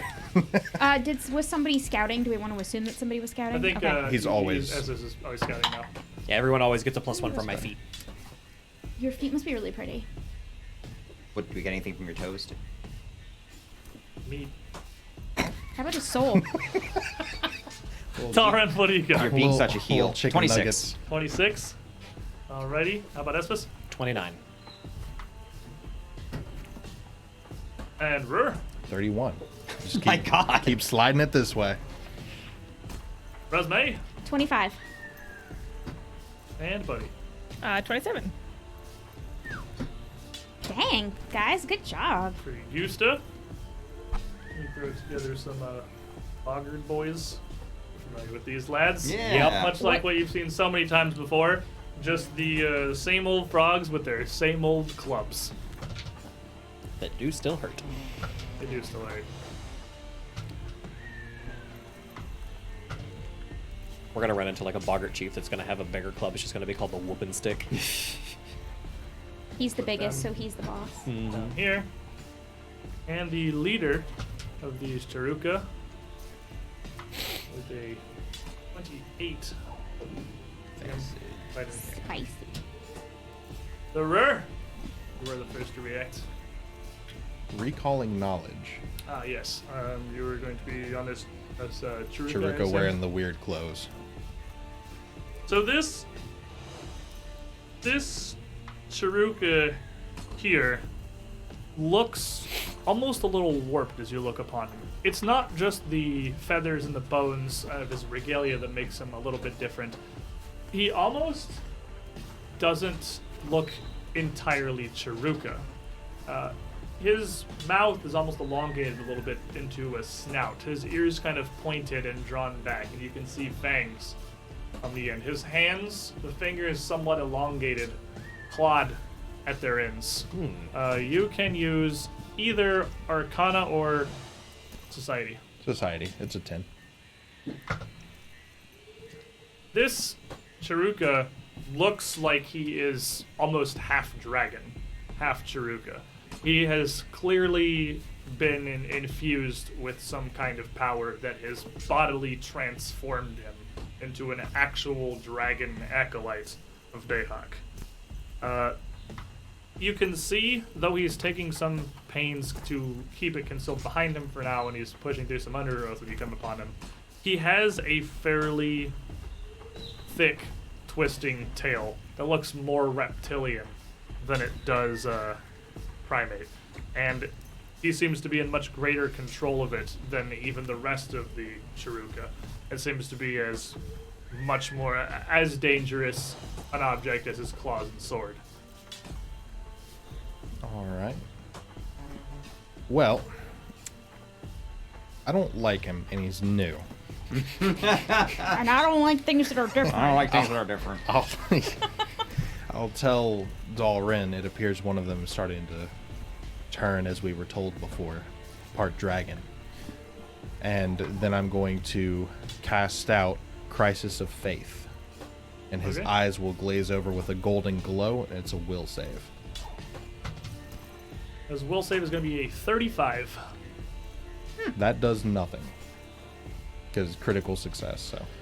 And as you throw out this Crisis of Faith, as your magic reaches hold, you almost feel his fanatical dedication that is completely unwavering, even in the face of your magic.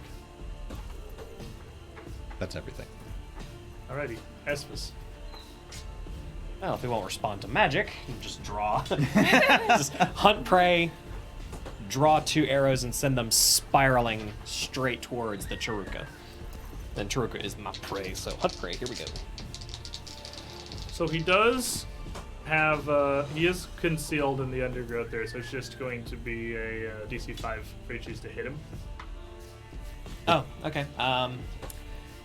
In that It's case... just kind of small and in a big shrubbery. Okay, that's fine. So I will hunt prey, and instead of hunted shot, I will hunter's aim, and I'll ignore it. There you go. And just basically this time locking just 1 arrow and just send it flying, and that's going to be a 35 armor class. A 35 is definitely, regardless of that shrubbery, going to strike true. That is absolutely going to critically hit him immediately. Put 2 arrows in and just see, like, looking through the undergrowth, and just, maybe just 1 this time, and really hone this arrow in and send it flying towards his chest. Your magics are nothing to be called. Arrows, however. Pin him directly to that bush. Oh, that's right, he's pinned. Yes! He's stuck in that bush. Pretty good roll, too. Not too bad. So he'll take a total of 22 piercing damage. Piercing damage as the arrow just goes straight through his leg to get stuck into some brush and roots. And as you hit him, he bends over a bit, letting out a grunt of pain. The blockers don't even seem to notice. They're locked out of their target. It's go forward time. And that's all 3 actions. And as he cries out in pain, he kind of doubles over. Ah! And puts his hand on the ground. Dehak! Lend me your flame! And you see, it's not an incantation. It's not like a magical, he doesn't say it, like, make any kind of a magical incantation at all.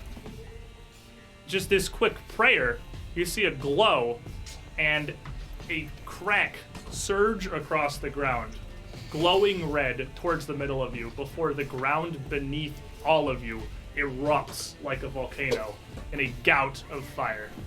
I need a reflex save from all 5 of you. Yay. I'm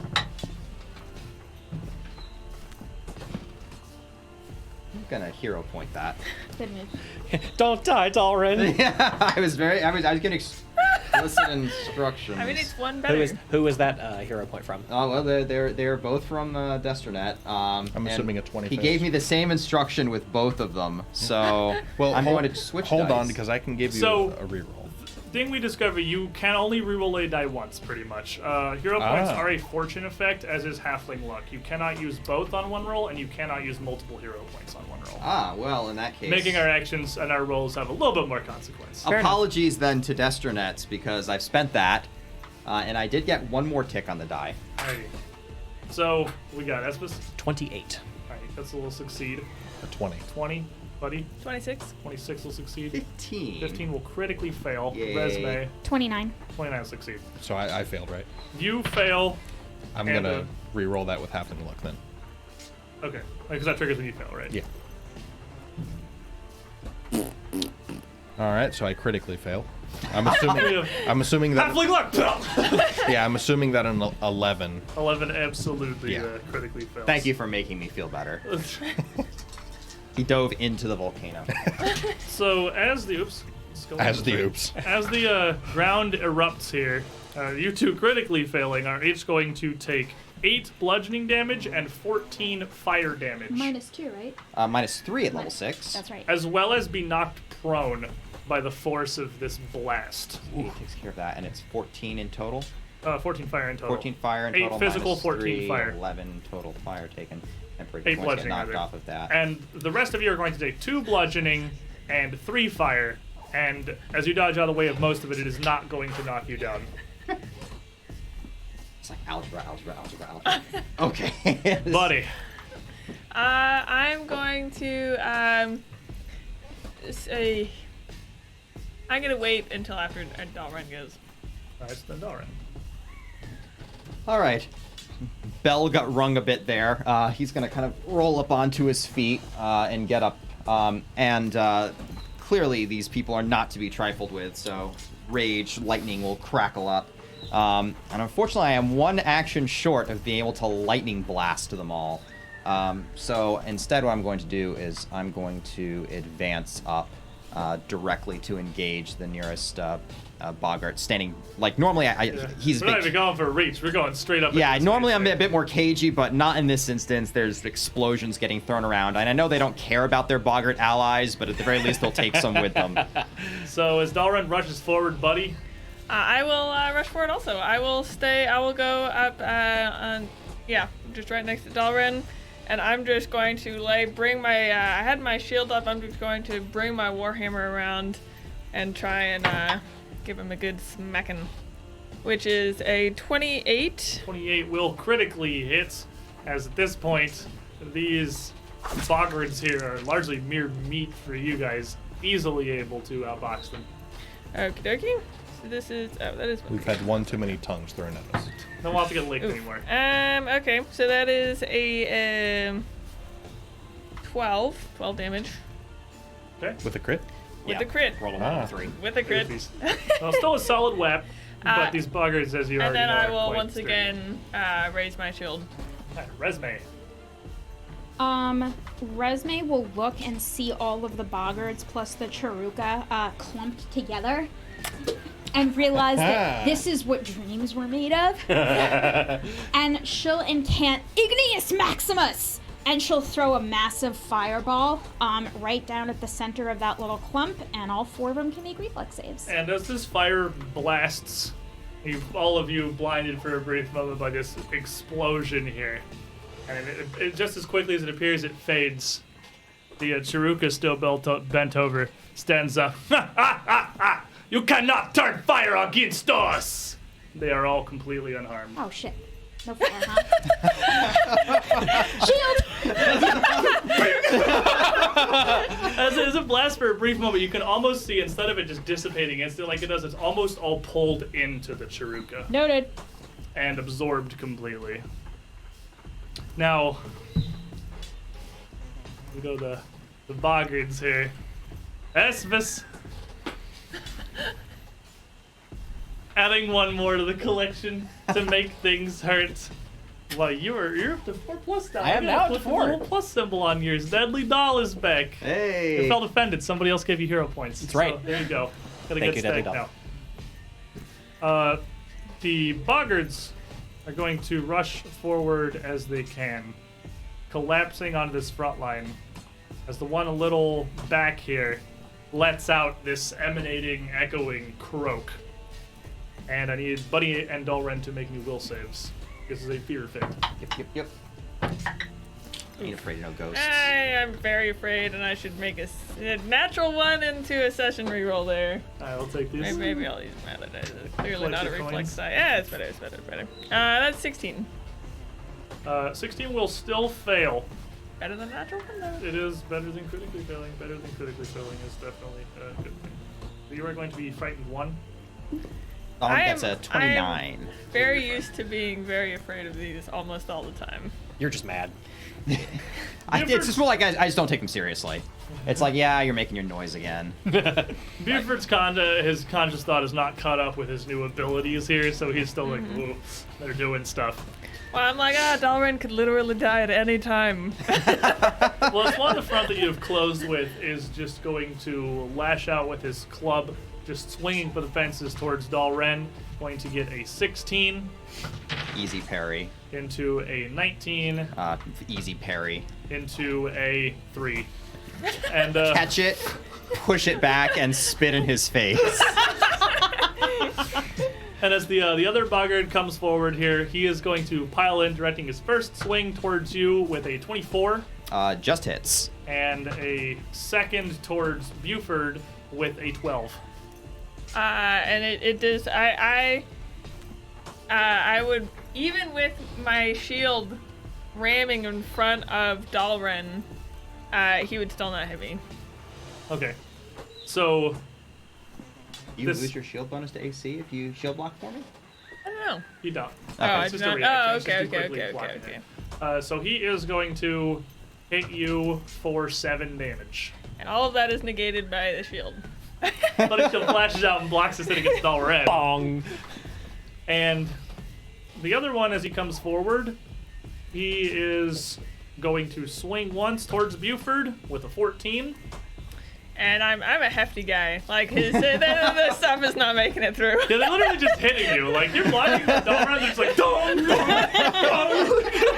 This is much different from the last time you fought Bardards when you just had the breastplate. Yeah. Now You're, you're like, just a actually walking just juggling. tank. Like, there's just clubs bouncing out your My, foot. like, ears are kind of ringing, and it's a little bit like a Buford's bell in musical here. instrument now. And as What's it? Prepare Remember to when taste these the things ground? were terrifying? remember these things almost killed Risman? Yeah. As his club bounces off, he turns, sees Esvis behind the bush, and launches a tongue out.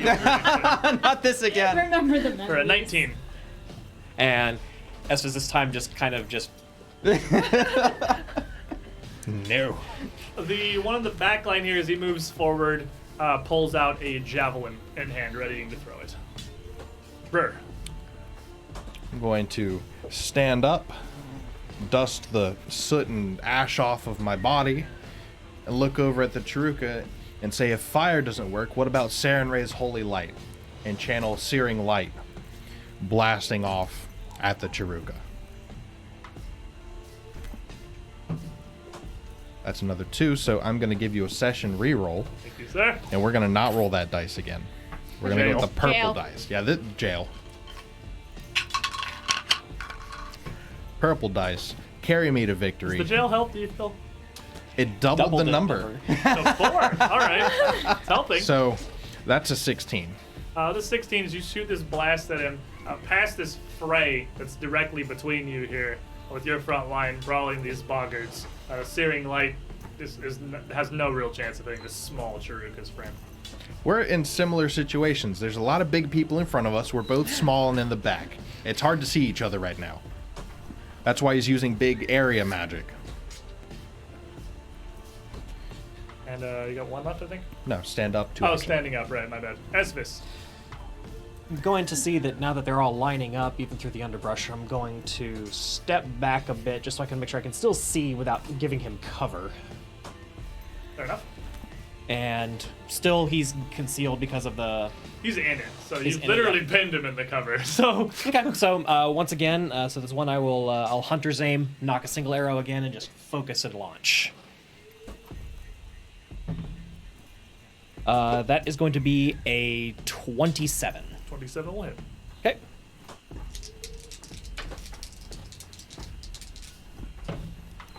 And do 14 points of piercing damage just sticking right into his shoulder. Let's just take another one of his arrows as he stands up, cackling as he absorbs his fire, grunting again in pain. And he pulls his other hand up from the ground, and you can see he's already got what looks like a small, red, bright sun in his hand that he has welled up with his fire he absorbs. I show you fire! Pila flamai! And flings it back at you. And this fireball is going to explode right in the center of everyone because he makes absolutely no effort to avoid hitting the boggarts Had a feeling. because he doesn't Yeah. have to. I mean, it's great that we're right next to them, though. Oh, wait. Are they immune to his own fire Oh, attacks? yeah, probably. Yeah, let's see. And as this erupts, I'm going to do a reflex save for everybody. His fireball's that big? 20-foot So burst. 20-foot burst. Oh, yeah, it is. Fireball real big. Hey, 40 feet across. wasn't expecting that. It looked like this. It's a big circle. It's a Okay. big circle. I'll Actually, I take- think that's I'll actually take that. perfect. I That think is- we're that actually, is a- It's literally- we're I think actually it's literally perfect to perfectly hit all in of the you. blast, yeah. Yep. But it's actually not even going to hit the boggarts. Alright. 26. So, I will just, to save us all reading numbers, I will just say DC is 25. Okay. Because I mean, again, I don't need to hide as much information for you guys as I do. Pass. Because like you guys can generally tell how hard it is to resist somebody's spells and whatnot, and it makes everything go a lot faster. So it's 25 for a total of 21 damage. Half if you passed. Okay. So 10. 10 if you passed. Just a normal fail by 1 point. No. Not critical failure. Not a You just critical take- failure. And you also get your desert elf value. I'm totally getting my desert elf mileage out And then of he this. reaches down and attempts to pull the arrow out of his leg. But it seems physical strength is not this true of his strong point. He can't get it. He's He stuck. failed. Sucks to suck. Dalren. clearly a caster here. It's fire like so the fireball backlights Dalrin, and then just all that the boggarts in front can see is just the glowing lightning building in his eyes, as they just kind of leave trails behind them as he slides quickly to the side to move down here and unleash this blast of lightning that's been building up into him into a line that spears all 3 boggarts. They have a reflex save, DC 22. Okay. D6s, please. Front guy is going to critically fail. Second guy is going to critically fail. Third guy is going to succeed, actually. He saw the... It can only pass through so many boggarts before you're out of lightning. So 21 damage is base, so the critical failure guys will take 42 Which each. is just going to destroy both of them immediately. And the guy in the end takes half, which is only 10. Alright, and that's also the first hit that he has taken so far. So with this blast, the 2 of the 3 boggarts in the front line jolted, jerk for a moment, and then just drop as smoking husks to the ground. Buddy. Well, that's one way to do it, I suppose. And this guy next to me, I'll kind of share a frightened look with him. You're the boggart is And, and I just smack him with my hammer. We had a moment. Yeah, did you? I mean, I'm glad that wasn't me. Okay, so that's a 24. 24 will hit. 25, 24 with frightened, I think. Okay. Yeah, frightened does reduce that one. Okay, yeah. It does not reduce your damage, don't worry about that. Okay, perfect. So that is 10 for 10 damage. You didn't roll your second D8. Did we not put Oh. in your hammer? We did. Oh, we did. Okay. Yeah. So that's 14. Okay. And then I have one more action. I kind of want to move. Well, what do you do? I'm gonna move up towards. Just keep going towards the caster. So I'm right. Yeah, I'm gonna be right there. And then I'll raise my shield. Put yourself in the middle of everybody here. Yeah, a little further away from the big explosions behind me. Resme. Resme, seeing that he's pinned, is going to take advantage of it and cast out Tremoris Acrolus and cast Agitate on him.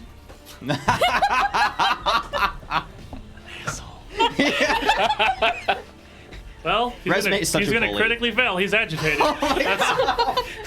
Gotta move. So yeah, he 4 turns. He has to move for 4 turns. Or take 2d8 or mental take damage. 2d8 mental damage. Fair enough. And then she'll smirk a little and shield again, looking very pleased with herself. The boggards, as you kind of just look at each other, ow, hits you back with his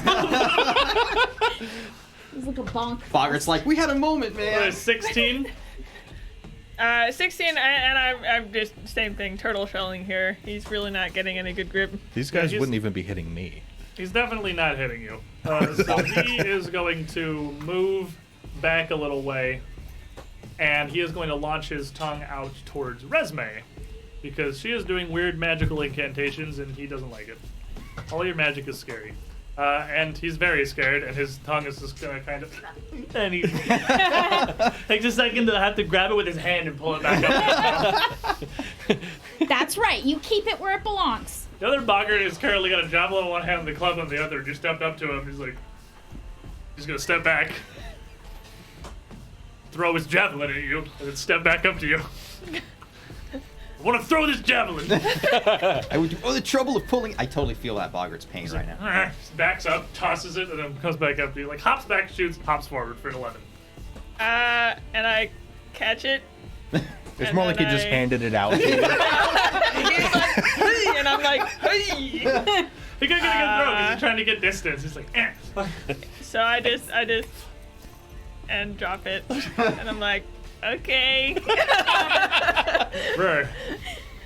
Well, seeing as anything related to the fire of Sarenrae appears to just not do anything, we're going to try something in the opposite spectrum. And I'm going to channel a quick prayer from Sarenrae and blast Calm Emotions directly on top of him in a 10-foot burst. So I need a will save from both the boggart and the Chiruka. Okay, the boggart is going to get a 23. If it hits me, will I be less frightened? The Chiruka is going to get a 30. Both of them succeed, which means that they take a -1 on all hostile actions. Okay. But would For- it though? It wouldn't affect that. No, you're still afraid. You're just Well, slightly you're less Doesn't it comfortable. go down every At the end of turn? your turn. Oh, Yeah, does it? Oh, right, it's right, right. automatic. I was like, I'm very frightened. So It would any calm attack me. rolls have a -1, and it's a channeled, or it's a concentration. Okay. So you're kind of holding this. Stop being a dick. Yeah, and then I'm going to battle medicine myself. All right. Give me your. I can't fail, so You can critically succeed. I can critically succeed, which I did do for the I didn't specify. I'm doing. Asked me for tokens. Oh, sorry, we got yeah, wrapped up we- in it. Yeah, we were all excited and I stuff. have a guy. One I have more a- boggart still alive, by the way. Yeah, we Oh, need yeah, one there's more. two baggers. My bad. Two I didn't baggers. specify before I rolled it. I'm going for expert. I assume you're going for expert at this point. There's like no reason. That's what I get for not specifying the Yep. first time. What's your modifier? It's a 15, so that would critically That fail does expert. critically fail. Yeah. But I got plenty of these. I'm not about to do a Tyrannus. Well, I turned it around 1 to a 19. That critically succeeds, I'm Hey, there pretty you go. sure. Yeah, that's gonna be like a 34. So yeah, I'll critically succeed. You Eat with that 48 banana. plus 10 health. And then Espis. While he's rolling that. Okay, while he's doing that, just now is that boggart providing cover to the for the Chiruka now? She unintentionally is, yes. It's lesser cover, but yeah. Rolled The 3 Shruka 8s. also is still in cover because he hasn't done the move yet. All right, but the Oh, concealment. but because you concealment and the bargain providing lesser cover, cover, right? yeah. All right, so I will just sigh and move to where I can hopefully see this thing. Pin him and- again. And not provide. Not He's have- still You pinned. just go back to where you started. Yeah, pretty much. He's got frail little old man monkey Stop. arms. He can't. Move. And then Hunter's aim. Just keep doing these very careful shots. I'm back to full health. Nice. Not surprised. Banana tastes good. Banana tastes good. I didn't actually even have to factor in eating peppers. I'm gonna session reroll that. I may hit, but I'm not trusting Getting rid it. of all of these hero points. We ain't even taken our break yet. It's gonna be a good day. Oh boy. Okay, that's better. That goes up to 28. 28 will hit. Okay. So, gimme. For 10 points of piercing damage, just another one straight where the other one that was stuck in his shoulder, just right next to it, piercing through the armor. He's got 3 arrows sticking out of him here. I mean, one of them's pinning him to the ground. He's starting to look at least a little bit injured, but he is a surprisingly resilient little Chiruka. The draconic blood he's got in him is making him much more powerful, and he's showing no signs of stopping anytime immediately soon. That's the end of mine. And he is... First turn, move or take 2d8 Yep. mental. It's not your turn. It's Oh, his but turn. agitate. Oh, It's yeah. agitate. He's gonna reach down, now agitated, yanking on the stupid arrow here. Just, when he gets it out of his leg, and tosses it to the side, kind of growling, and he looks up, looks at you, and then puts his hands together. Sana Mayom! And you see him heal himself. Okay. He didn't move, did he? He did not. Priorities, he's like, heal the physical damage, take the mental damage. He's going to heal himself for 24. But he will take He's going to take some amount of damage. some amount of damage here. Oh, well.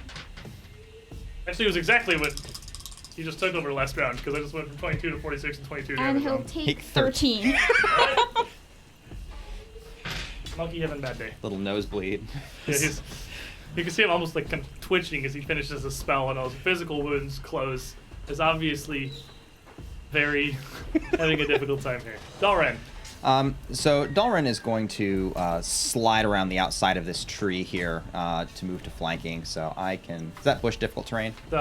The bush, no, bush is good some, but the dark brown is the difficult terrain. 3, and then 4. He'll step forward into the bush. Okay. And actually get close enough to draw eyes on this Chiruka leader. Your tail shows some dragon blood in you. Let's see if your soul has the same strength. And bring this crackling geese arm down onto his head. Oh, do I need to roll a flat check because he's in a bush? If you hit him, you gotta roll a flat check because he's got concealment. Okay, I got you. So that's a 21. 21. With his staff there, as you swing it down, he's actually gonna reach up and just bat your weapon down to the side, just barely with enough strength to clear himself from the swing. Okay, and then the second swing, I'm gonna just kind of follow it through and just choke up at the last minute to swipe it up. Just kind of hitting at the boggart in my peripheral vision. Those are big words. Nice. Hey, there we go. So -5 on that. Is on So the boggart. yeah, it's on the boggart. So it's a 28 to hit him. 28's gonna critically succeed. Oh boy. Boggart's not looking at you. 14, 8, 22, 44 lightning damage. Just kind of on the backswing, I just split the boggart in half. Smoking corpses on the ground here. He is not alive anymore. The backswing just takes his head completely off. Just Oh no. All right, buddy. Man, I'm glad I'm on this side. It's like Dalrin Flex in here. This is pretty great. I'm gonna go walk up next to this leader here. So as you go to move forward, his tail twists out from under his cloak and lashes out towards your legs. Okay. And he is going to swipe his tail at you for a 29. Okay, and he will, and he catches. I'm fairly unexpecting it. He catches me as I'm walking. And as it bats across you, you are going to take 8 slashing damage, and it's actually going to disrupt that movement 10 feet away from him. So Okay. that's one action. So that's one action, and then I will kick off his leg, and I will keep walking. He takes a -1 of that if it matters. he No. would have been at 28, so no. Yeah. Oh, so yeah, that's 28. It's comet. So I'm gonna keep walking and try and like shuffle him out from under this thing. So I'm walking all the way around. Oh, all the way around him? Yeah, to get onto the back side of him, and then I will raise my shield. Resume, as we come round to you here, we have, from the chest of chats, a hero point for our favorite sorcerer / druid. Keep slinging them spells from Wolverine 789. You got the Wolverine, Animal Kingdom behind you. you are my favorite X-Men. You got the 3. Very nice. Speaking of which, she'll lock eyes with the Chiruka, and she'll intone out Temporis, and she'll cast slow on him. He's going to make a will save. He's going to get a 25. That will just normal fail, which will Pass. still Normal that succeed. will normal succeed, which still means that he's slowed for 1 turn, which means he has to spend 1 turn doing nothing and 1 turn moving, or else. So he has one. So This is 2 actions. Yes. Nice. Two actions. You have 1 agitated. action. I will shield because this thing is coming toward me, looking all froggy-like. Well, he is in fact, and he does look pretty froggy-like, but as he leaps forward here, there is someone more in front of him now, which is Esphis behind this bush, and he's just going to leap forward, bringing his club down pretty recklessly for a 17, Just immediately just duck underneath and then back up again for an 18. and just lean back. Rare.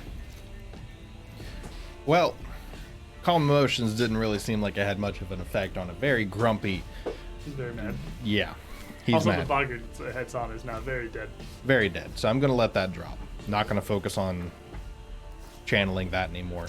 But instead, what I'm gonna do is I'm gonna reach out with the far reaches to the maximum that I can extend this and cast command. And we're gonna tell him to approach Dalrin. Step that way, please. He was also going to get a 25 on that will save as well. So that's a success. So he just has to spend an action moving to Dalrin. Okay. One action left. No, reach. Oh, reach, We're right. such All right. jerks. Esvis.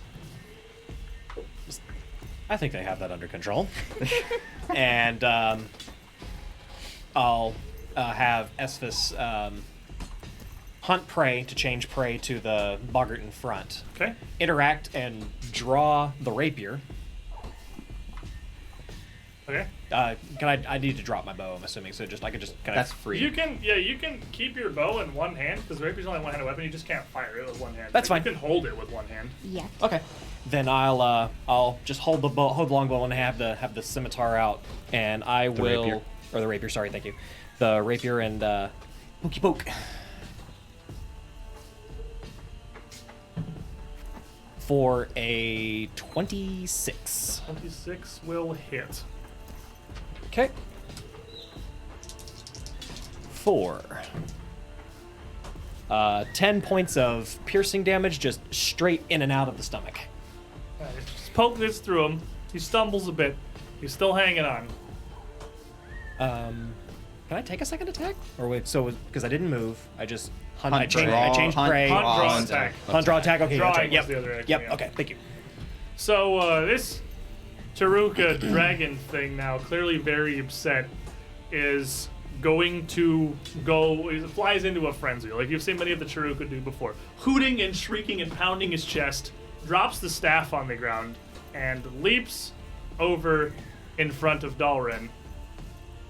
Eyes wild, and still shrieking, stops for a brief moment and puts his hands out, Efundi Vitam! And claps towards you, trying to smack at you.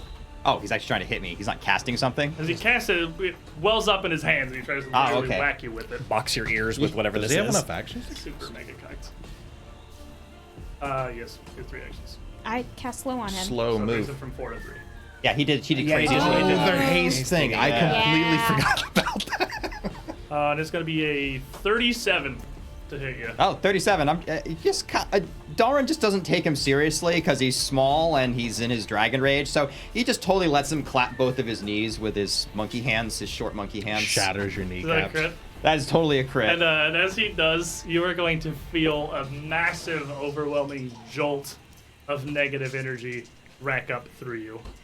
And actually, wait, I believe we found out before this actually does not even have an attack roll, which is good for you because it can't crit because there's no attack roll. Right, it just happens. So you win this time because it doesn't actually have an attack roll. Technically, I don't lose. You don't lose, which is a form of winning. Yep. So you are just going to take 20 negative energy damage. And this, It's not an attack. it just says Oh, an it's enemy damage, right. damages your ally. Okay. And he would, I'm trying to reach out, like, you gotta know you're gonna die here, man. Like, you could really be doing so much better here. And just try and get him to either, second guess himself. And he seems like he is thoroughly frantic and enraged, and especially given this shrieking frenzy, not listening to any kind of reason. He's So you going take to 8 less. take 8 less. But 8 less? He's going to be enfeebled too as well. Ooh. 12. And you see, as he saps this vitality from Dalren, much like Vaz had in her cave, he takes it and bolsters himself with it. I'm tired of this clown. Dalren. Oh, you're tired of this clown. Well, this is our circus, and that is our monkey. Fight. You should know when you're beaten. And again, the Gisarm is going to. He's going to go for a bit of a humiliation here. So he's going to try to trip him and knock him into the dirt first. Okay. All right, so that's going to be 14, 15, 30 to trip. 30 will knock him down. Boink. Flip the Gisarm, give up, and spear him while he's on the ground. Hey, there we go. 27. Is it the -5? That's with the -5. That'll definitely hit. Holy crap. He did say give up. 13 lightning. Alrighty. As that stick's through, and I got 1 action left. Doesn't look like I he's totally giving do up. have 1 action He's left, very actually. upsetty. And I'll use the last action to demoralize. Seems appropriate. Bitch. It's a 15. He might be too He screamy. is definitely not demoralized, no. He is overwhelmed seemingly with rage here. Buddy. Well, I'm gonna come around the bushes here, and now that he's on the ground, I guess he just needs a little proper more motivation here from my hammer. As you go to move up behind him, flanking again on the ground, the tail lashes out towards you. Okay. Tail. He is enfeebled and prone, so it's only going to be a 17. And this time I know, and I just kind of step on it as I'm walking over. I catch it perfect. So I'll swing my hammer. It's not very good. So that's a 23. 23 what? Oh, right. Oh, right. He's lots of things. Well, prone and flanking actually don't stack, but still. He's double flat-footed. Oh, good. He's no-footed. His feet are gone. His feet are gone. They might be after this. It's pretty good, pretty good. That's 14 damage. And then I will shield up again. Resume. Boggart in your back line here doing Boggart stuff. He looks pretty injured, though. Resme will kind of look at the boggart and go, and then cast up a magic missile, a second level magic missile, and drop it on the Chiruka in the middle of the two of them, carefully aiming her missiles to make sure she doesn't hurt her friends. The secret of magic missile is they're the most perfectly aimed things that exist. Also, I like like they're kicking an enemy intelligent. while he's down. Make fun of me casting fireball. I think you need Throw my own fireball at me. 66. I do. Here, I got more. 1. Stupid caltrops. Yep. Listen to it. That sounds like a bucket of Raining dice. outside. It is a Your bucket of mega dice. rain outside. Supposed to be. 13. That's fitting with the ambience right now. Yeah. He'll So, take 13 damage. Take 13 damage. There's a lot of D4s for a 13. Sometimes blood just ain't enough. And then this really angry boggart here is going to let out another one of these echoing croaks, almost in just pure rage. And now the other three of you are going to need to make that save. Veresmus and Resme, he will save. That's boggart language for take me seriously, dang it. I'm actually not paying attention to him at all, and that spooked me. That's 25. a critical failure. You're fine, 2. 25, you'll be fine. 25. 25, you're also fine. But as a Rur kind of cowers in the corner here, he's just continues swinging on Espis. He's upset. He's not losing to some skinny kid with a bow. 19. And just once again, just very casually, just kind of tilt the shoulders to the side. And then a 25. That will hit. And it's a natural 20. So that'll critically hit. You're mad long enough. You'll get a 20, little boggard. You don't have to be a legitimate threat. You just have to hit until you roll a 20. And he is going to whack you. This fury, as he's just swinging and you're dipping, almost just, again, not taking him seriously like you're doing, just kind of dipping and dodging. He gets you with one massive hit. You're going to take 24 damage. Ooh. As he just lets out, just opens his mouth, this croak, a battle cry now, just standing there screaming in your face. Rur. I'm gonna look at that big hit and the boggart that dares to scare me while I'm focused on something else, and I'm going to pop Healer's Blessing and do a 2-action heal on Esvis, just to watch him get demoralized as everything he's done fades away. Okay. Do you dare defy the Master of animals! So that's 3d10 plus 24 Plus 24. plus 6. Plus 6. So 3d10 plus 30. All right, so that's actually only 6 on the d10s. 36. Estus gets 36 health back. You take a massive hit and feel this pain for like an instant before this glow wraps around you and it's utterly gone. It was a dream. And That boggart Estus, never hit you. Just take that hit like square in the diaphragm. Just mouth fills with copper, and then the light of Sarin Ray just takes all of that The away. copper just sucks back in. That's all that I have. Is just the blood in my mouth. Just have the blood in my mouth, and Esvis just very casually just spits it in the boggart's face, and then just stab, stab, stab. His boggart's currently screaming at you, so you probably just spit the blood in his mouth. He's got a giant frog mouth that's just open in front of you. Alright, so first swing for a 26. That will hit. Okay. So that is... So that'll be 9 points of piercing, just stabbed straight in the gut again. And with 9, he stumbles back, not quite out yet. Second attack. Woohoo! For a 31. Bye, bogger. That's gonna critically hit there. Pin his tongue to his ribcage forever. Actually, he is my prey. What do rapiers do? Is it gonna make him double dead? It might. They do It- something. It might. Yeah, they're deadly D8 too. Neat. Necessary. Absolutely necessary. All very necessary. For 20 points of piercing, just once again, just stabbing in the same spot in the gut over Plus and over and whatever over again. rapiers do. And with that, he does finally collapse down, this crow turning to a gurgle onto the ground in a heap. All the boggards are defeated. Then interact, sheathe the rapier, and just put the bow back in a ready position. Down on the ground here, this Chiruka, still agitated, laying prone, puts both of his hands flat on the ground next to him and says, "Dehak! Incinerate these fools who stand against you!" And with another flash of red, the ground explodes beneath Dalren and Buddy, completely engulfing. Like, the rest of you can just see a blast of lava out of the ground, engulfing everything around them. Oh. Hit a reflex save from the two of you. 22. 21. Those are both going to fail.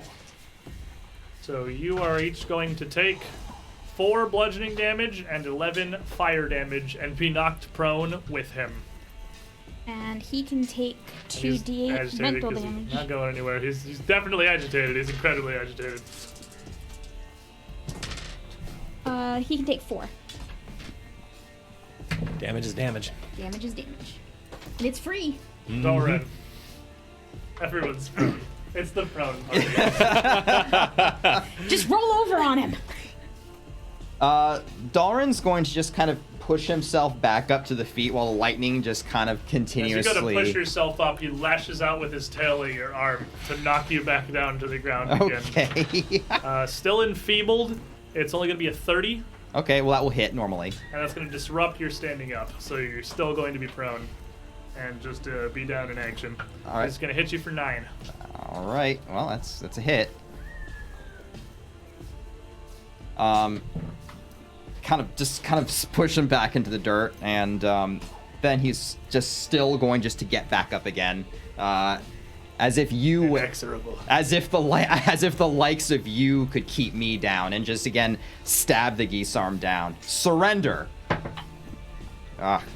Getting up too much. I'm spitting dirt out of my mouth. 20. 20. Even prone, he's just barely going to writhe away from it. It slams into the dirt next to him. Buddy. I'm just gonna roll over, and in my haste to roll over, I'm gonna bring my hammer down on the other side of me. I'm just gonna try and smack him. As you're all brawling here, there's this eruption of lava fading back down. This Chiruka is just cackling madly. It's not even words anymore. I wonder if you took the bludgeoning damage at least.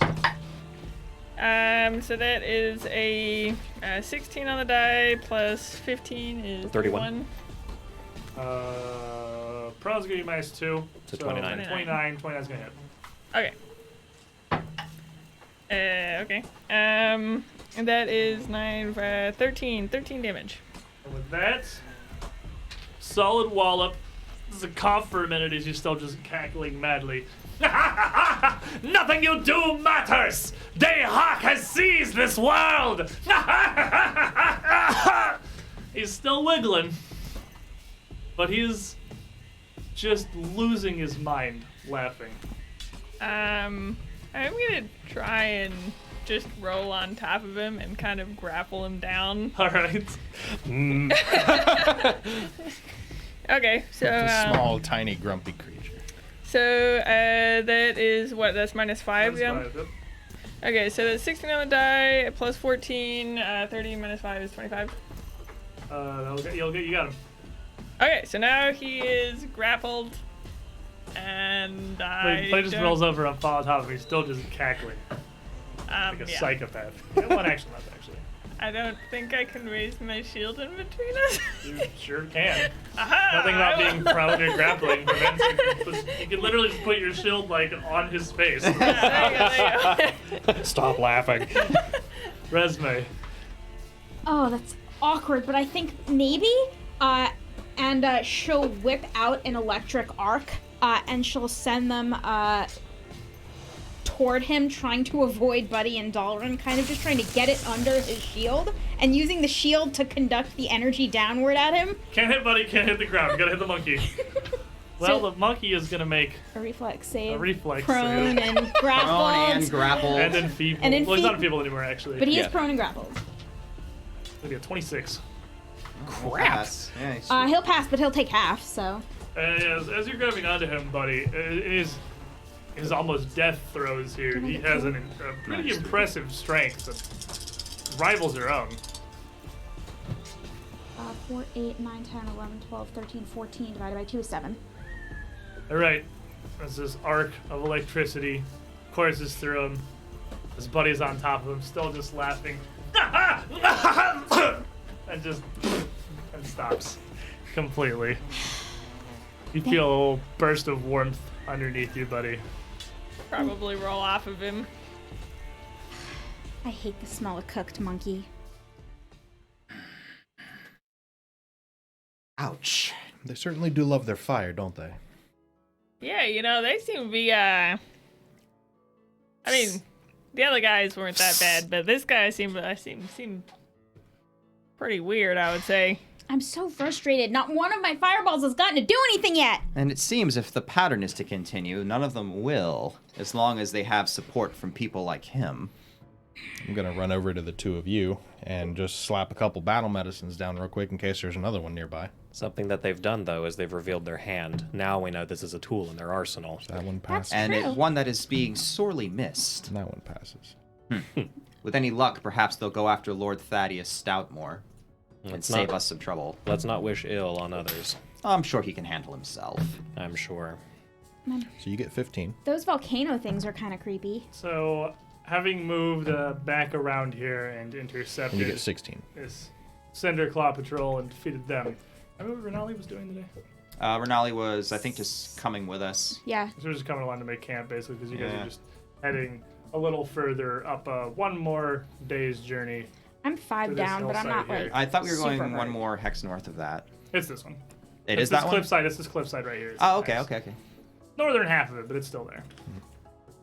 And if the two of you still need more healing, I can easily spare a couple spells. I need a lot more healing, actually. They actually beat the crap out of me, but just I Just need wasn't like showing it. I was just in the the middle. I was in the- tiniest bit more.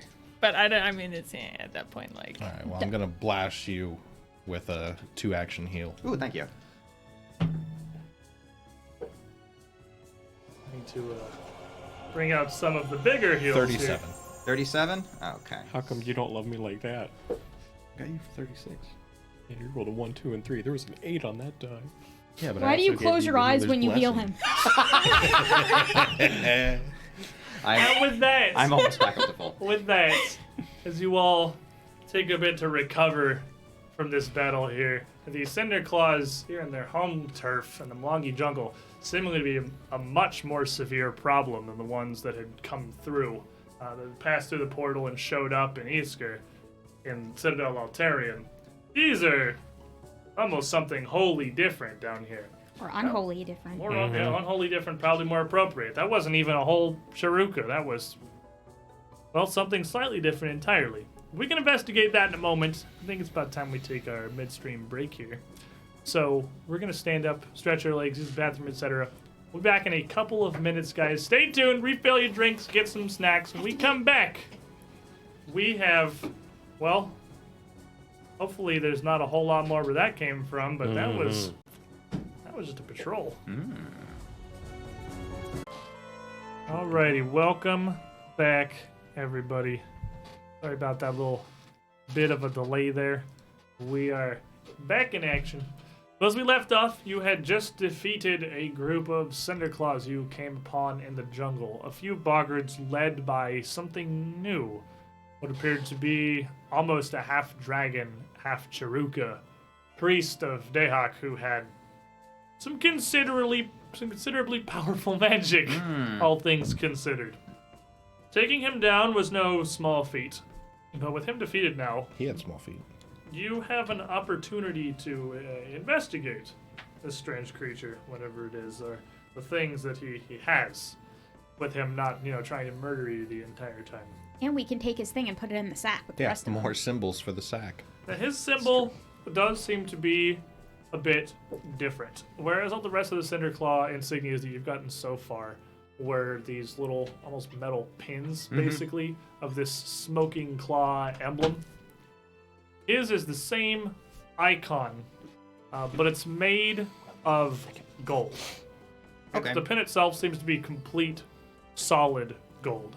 It's not even painted with the same iconography. It's just the same general shape of the claw, with some little wisps coming off of it. Fairly crudely carved, honestly. Is it like the other gold Cinderclaw brooch we found? No. The other one was painted. Was the other one painted? Yeah. Okay. Yes. So This it's is the slightly different. first real gold one we Yeah, found. this is actual Like we could melt it down and it's worth money. It is an actual solid gold insignia. It's not that greenish gold, is it? I don't know, is it?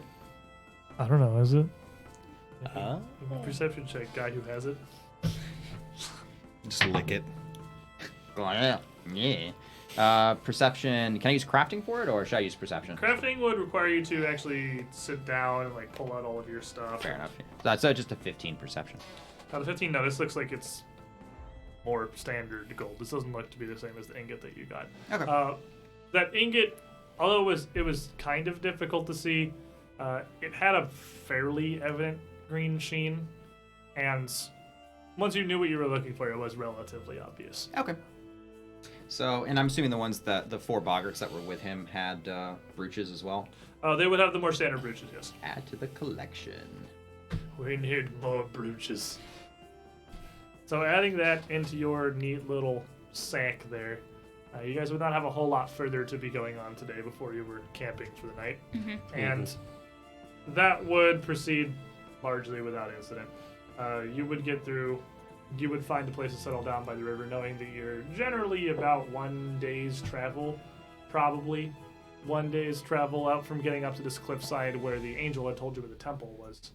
You settle down for the evening, Renali having had nothing else to do rather than prepare her silks, gather them from her unknown source. Yep. Seems to be really good at doing, and put together a camp for the group of you. You're going to have a perfectly fine place to rest. And I'm going to cast Enhance Victual so we can actually have a very nice dinner. Turn your beef jerky My into biscuits Steak. have turned into cake. jerky. No, it's jerky mignon. And there's and there's wine. I literally turn water into wine. Well, dang. That does seem like a pretty spectacular spell for patrolling through a jungle for an unknown quantity of time, to be certain. Because surely trail rations, and hard biscuits, and dried meat's got to wear on you at some point when we're 2 weeks deep into just traipsing through the wonky expanse at There's this point. bananas and peppers everywhere. What do you think a rainforest is literally just full of banana trees? No, my Donkey pockets. Kong? My pockets are. Oh, okay. I was like, We also have a magic sack.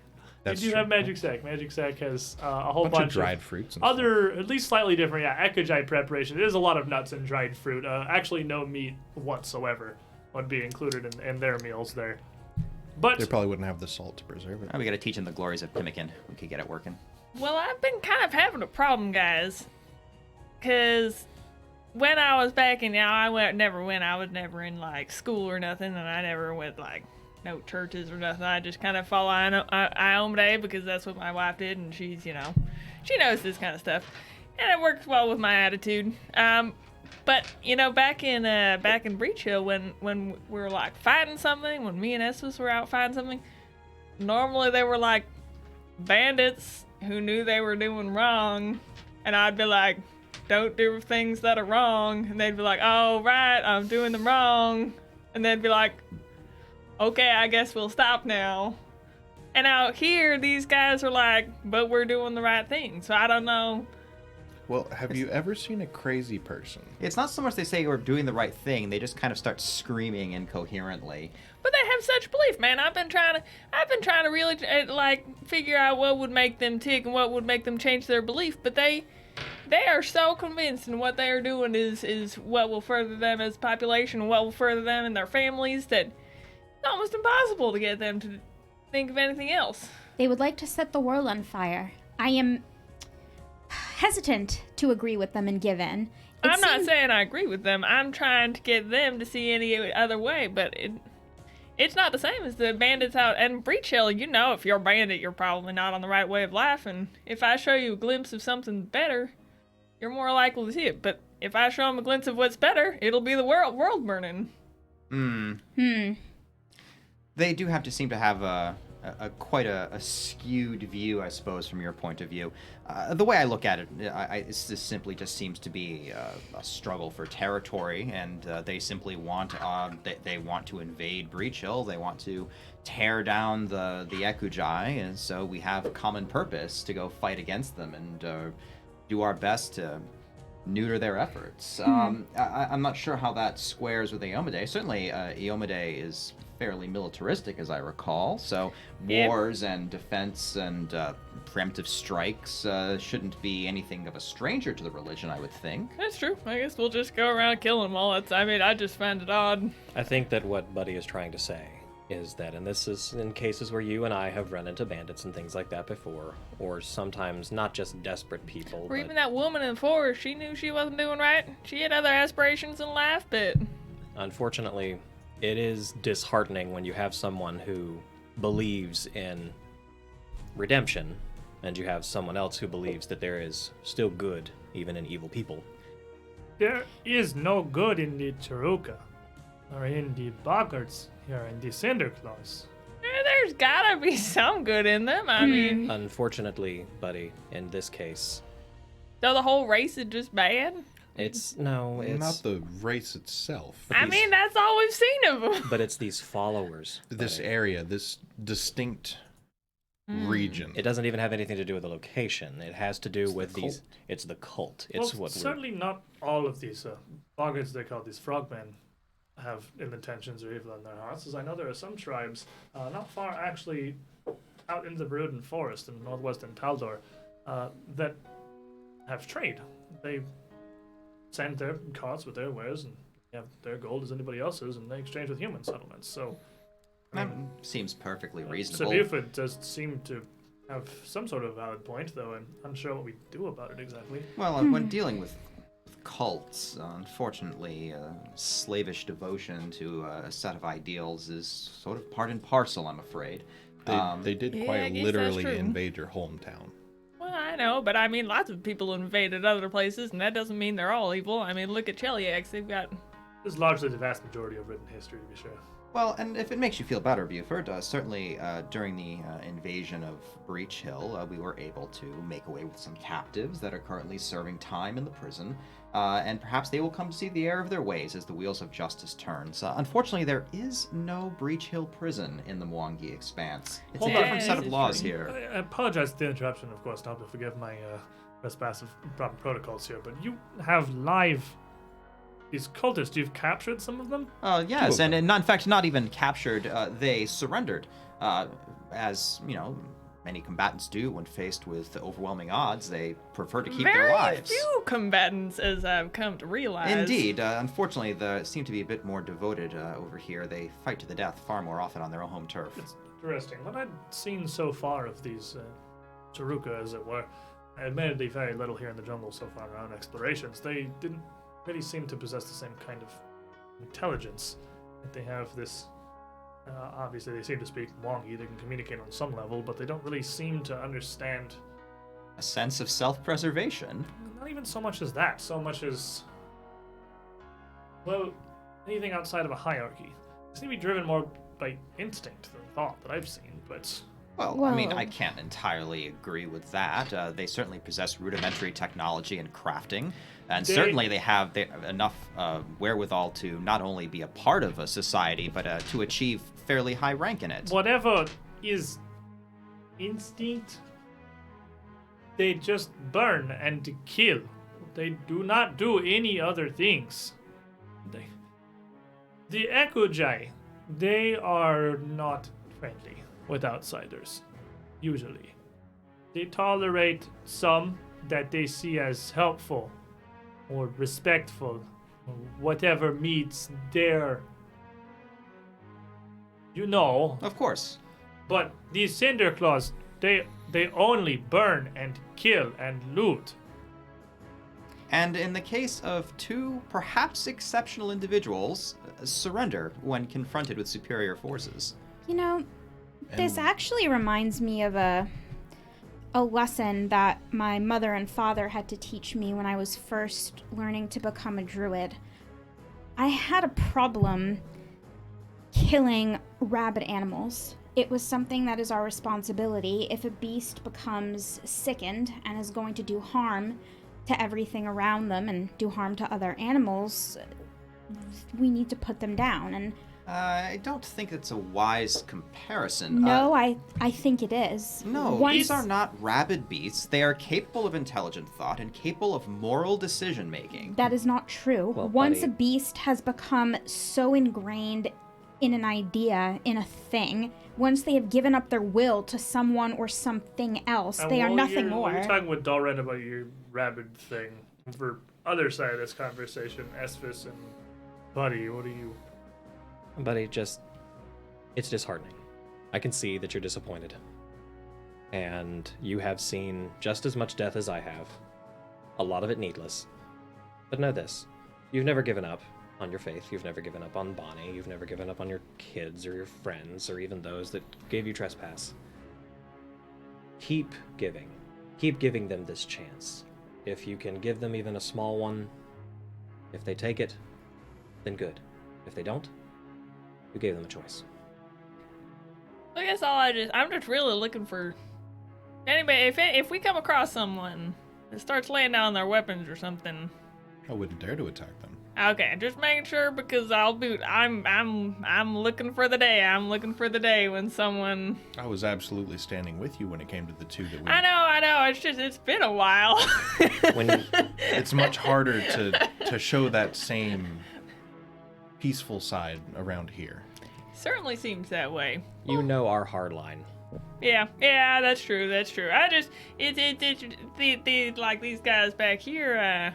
We just slaughtered them and. Yeah, but you don't speak their language. You didn't hear what they were saying. They were very. They were literally chanting for our blood. Yeah. But there was just a couple left, and they knew they were gonna die, and not one of them looked for anything different, which I find Buddy, really weird. You of all people should understand what it's like to hold such faith in something that you're willing to give your life for it. If there are those willing to do that for good, why shouldn't there be those who are willing to do it for evil? Yeah, there's laying down their life, and then there's laying down your life pointlessly, and I feel like They don't make that distinction. The Yeah, way I that guess they so. might see it is, for instance, you renouncing your faith just to live. Again, I criticize. I caution you against false equivalencies. We do take risks in these metaphors here. Good and evil are not two sides of the same coin. They are distinct moral decision makings with different values behind them. There is an exact reason why Buddy is so devoted to his line of thinking and to his faith, and it has nothing to do with the fact that saying the Chiruka are just as devoted to them means it's one and the same. These are very different things. Perhaps as we learn more about the cult of Dahak, we may learn exactly what those things are, and I assure you they will be very different to Yomade's tenants. Oh, I'm sure they will. Absolutely If sure. I've learned anything in my upbringing, it is that there is always a reason, and there's always a purpose, a greater goal on the horizon to strive to, regardless of whether others consider your pursuits to be this good or evil, however you categorize the thing. I don't believe that anybody really sees themselves as villains, but it's difficult to see what these Cinderclaw cultists, what their end game could be, how they could possibly even begin to justify their actions. As I said, corruption Corruption can do very, very... Once you have a group of people who get together who all believe something like that, groupthink can make people do very ugly things. Maybe we can find some answers in this temple. Well, also, let's not forget, there is a driving, guiding force behind this cult of Dahak. They are actually following... Let's call them the darkness. There's no Ekujai here to get all uptight about our vernacular. This cult is guided very specifically to follow the goals and interests of a malevolent being. And hence, I suspect that being's goals are what infect their daily philosophy, which may be why they behave the way they do.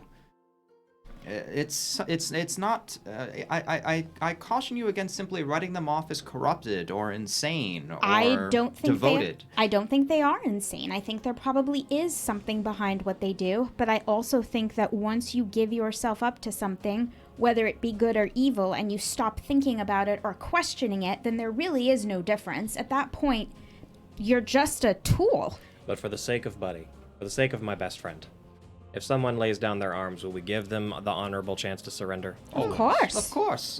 It'll be up to us then to decide what to do with an honorable captive in the middle of the Mwangi expanse. Well, I'll just be looking out for it. I feel like we should... I'm just hoping for the best here, guys. If it happens, I'll be looking for it. Of course. I'm saying that Valia just nods as well, and Renali looks a little concerned almost like the ground. You really mean to give Cinderclaws a second chance to burn you? Well, we've already proven that not all of them would have given the chance. Well, we don't know. We don't know what will happen with those two in the two Breach Hill didn't- jail. They didn't try to attack us while we were We didn't give them the chance. Yes, either. they were never out of our letting custody. them surrender. They were interesting when they were teaching me their language. Yeah. Well, I I assure you, they had lost none of their devotion if you understood the dragon's tongue that one of them spoke. Of course. I do not think there is anything the Cinderclaws will do with a second chance different from what they did with their first. True, but Buford has hope, and I want to give my friend at least that much. And You I don't do think not, there's little baby trogs running around somewhere? Like, there's gotta be some family base around here. It would kill you as fast as their parents, I am Well, sure. yeah, I mean, that's war, though, but... I don't know. I just want to be everybody looking out here, and I'm hoping for the best. I don't think I could kill a baby animal. Hopefully there's no tapestries for you to set on fire in the temple, at least. No, I could set the fire to things, but I don't think I could kill a baby animal. Also, you could burn them to death, but... No, the tapestries, not the... Anyway, So, I don't know if anyone expected anyone got on their bingo card deep philosophical discussion about the motivations of the Cinderclaw cultists for today's episode, because I'm missing that one. I don't have that one. I got it right here. Let me just... But You're playing Chiruka Bingo too? But with this, the night passes on. Buddy at least confident that should an opportunity for mercy arise, most of the party will capitalize as they can. Though understandably concerned given the current state of insane cult fanatics that seem to just keep throwing themselves at you. Dolren, make me a fortitude save.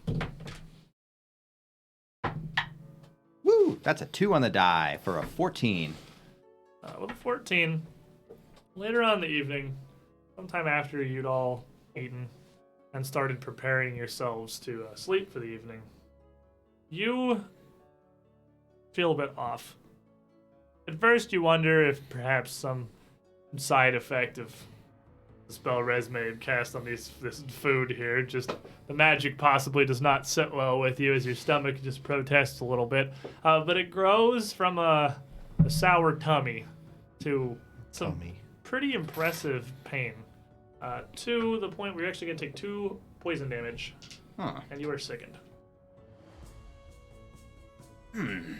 Goodness gracious, something certainly didn't sit right with me.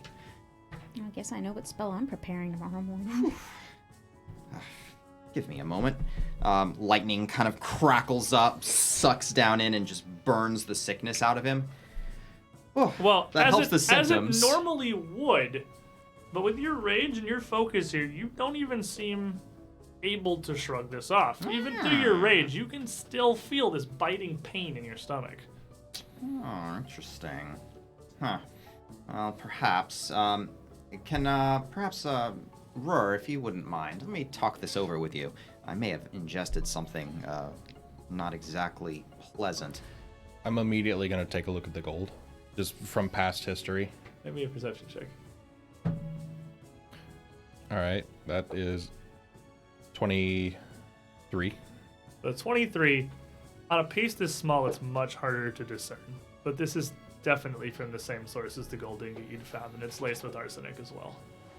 Well, I feel like you might have recently ingested a little bit of arsenic. Just ingested it, like Resme fed it to me? No, like it was on your hands because you were handling this tainted gold. Oh, I hadn't noticed a sheen on it. I was looking for it. It seems like it's a much lighter trace, but it is still here. It's not, as you look at it, it's not so much a lighter trace as it's just with how much smaller this is to a full ingot, it's just much harder to visibly see.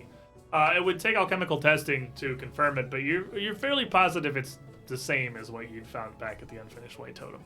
All right, time to charcoal purge your stomach. Are you ready? Feels like I better be. I'm moving away. I think we'd best be a bit more careful with any gold artifacts we find amongst the cinder claws. Let's just devote a bag to any gold we find Make around me here. another fortitude save.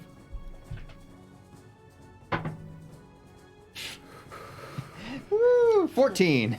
So the 14, as you guys talk, this pit's seeming to get a bit worse.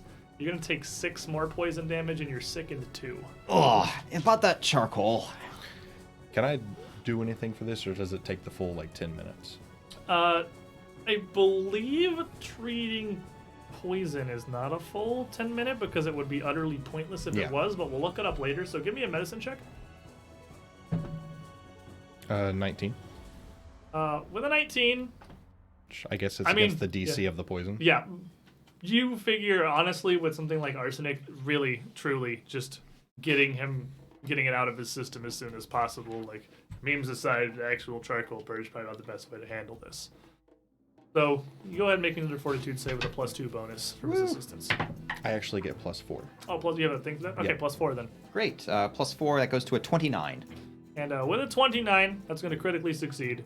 With Rur's assistance, though you're still going to feel a bit ill, it's going to do no further harm or damage to you. And Arcadis, don't worry about it. We go over 3 on all these things all the time. Clearly, we literally have 3+ on the screen for 2 of our players right now who have way too many things. So I will absolutely take a 4th villain point. Head aware, love the RP in the morning, have a coffee point. Your RP and he gives it to me. Oh, I love it. I love chat. You guys are the best. Team We effort. love you so All right, much. team down. effort. Could you go back to sleep for me? But no, I couldn't have done it without you. Could have done it without you. Team effort. Team effort. I think 5 was the cap we ended up putting on these because we don't want to limit you guys being able to redeem No, things. 5 becomes a big coin.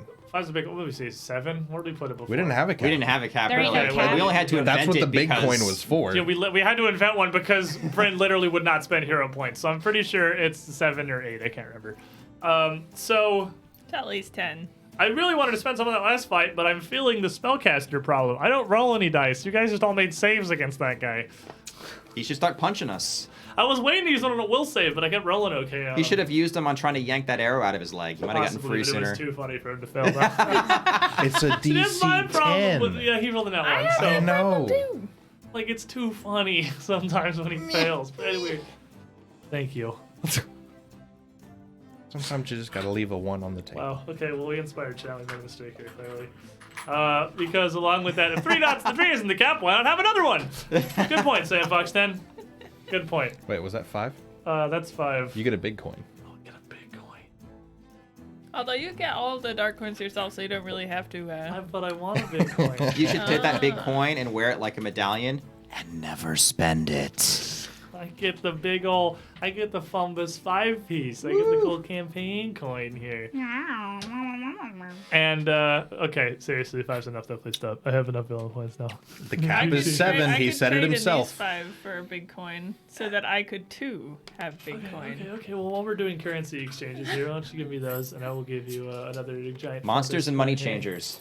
Yes. The new edition. The Chungus. The Chungus. Why are we just edition. playing War for the Crown again? Are we gonna start discussing like the Taxes, finer points yes. of tax law? I mean, along with philosophy, I suppose it would work out. Did totally give me another one though, so I have 6. You said not going to sleep again. This is just getting interesting. The cap is 7, so every time you give him one past 7, it's just wasted. It's gone. Stack. That means it's not a caster, so I can do stuff to you. Anyway. With the arsenic problem figured out, the group of you are able to rest easily enough with another one of these strange tainted gold objects. You have an alchemist's kit now. So you could, if you wanted to before you go to sleep, make an attempt to kind of cleanse if you want to cleanse this Do one I have as to well. melt it down to do that, or can I just do it through... You do have to destroy the insignia to do that. Oh, man, then we lose credit for one of them. What do you guys think? It's gold. Do it. I have to admit. I mean, it's a pretty nifty looking insignia, though. I don't know. I mean, like the idea of one day throwing a 50-pound bag of symbols at some head priest. So I vote we keep it. We don't need this one. We got lots more. This one's money. Well, it's but it can be money later. Yeah, it right can now be money it's gold. later. At the moment, it's worth reps. So I think we should just keep it the way it is for now. We can always melt it down later. Too bad. Do we have... Oh, we don't have any wax I could coat it in. Separate bag. Just put it in a separate bag. Yeah, we're just going to devote a small bag to any gold we find here. Yeah. All right, so we have ended up inspiring some kind of a hero point war here. So, with 2 points to Rur Hey. and 2 points to Dalred. Nice. Putting you both up to 3, so everyone just has a gazillion rerolls Where are here. these from? All 4 of them are from Arcadis. Yep. Oh my god. Arcadis, our man. Is just high rolling it in the Paizo points here. Leftover latent PaizoCon energy. Thank you for those. Thank you. Here comes the money. You all rest for the evening. And of note, the Dragon Priest wouldn't have had a whole lot more on him that was actually of particular interest other than if you wanted his garb. It is functionally still just leather armor, and it is quite small, but it is much more shamanistic, covered in these bones, these skulls, these almost fetishes. We could disguise Rur as a Cinderclaw if we ever had to. However, unlike most of the rest of the Cinderclaws, or most of the Chiruka at least, who wield a sickle and a whip, this one actually had a standard straight sword. Almost a bastard sword, almost a hand and a half, almost comically large for how big he is. Where did he get this? He never drew it, so it may very well be some kind of ceremonial icon to them. But at this point, Resme would honestly have no difficulty identifying the lesser potency and the striking runes embedded into its hilt. So you would also get a +1 striking longsword. Okay. Oh yeah, I completely forgot about it at the time. But that spear that they left in the Quiche's body, would it have showed up as magical at all? It would not. Oh yeah, it would. Sorry. Yeah, what was oh, yeah, that? we took Jimmy that, gave you didn't we? also would have been a +1 striking spear, long spear, +1 striking long. It just we completely glazed over it, but We got excited role playing. We got very excited. So you would have required a few new magical weapons recently, and the Destro nets. I feel left out. #Rare. And #Darn to make things even. Woo! Guys, we are sitting on You see, Mount when you Hero acknowledge Point them, Mark. they start feeding you. See, the problem is even with the 5-coin system, I still Hold on, I need you don't to have give any me. coins. I need you to give me one more so I can use a 5 coin.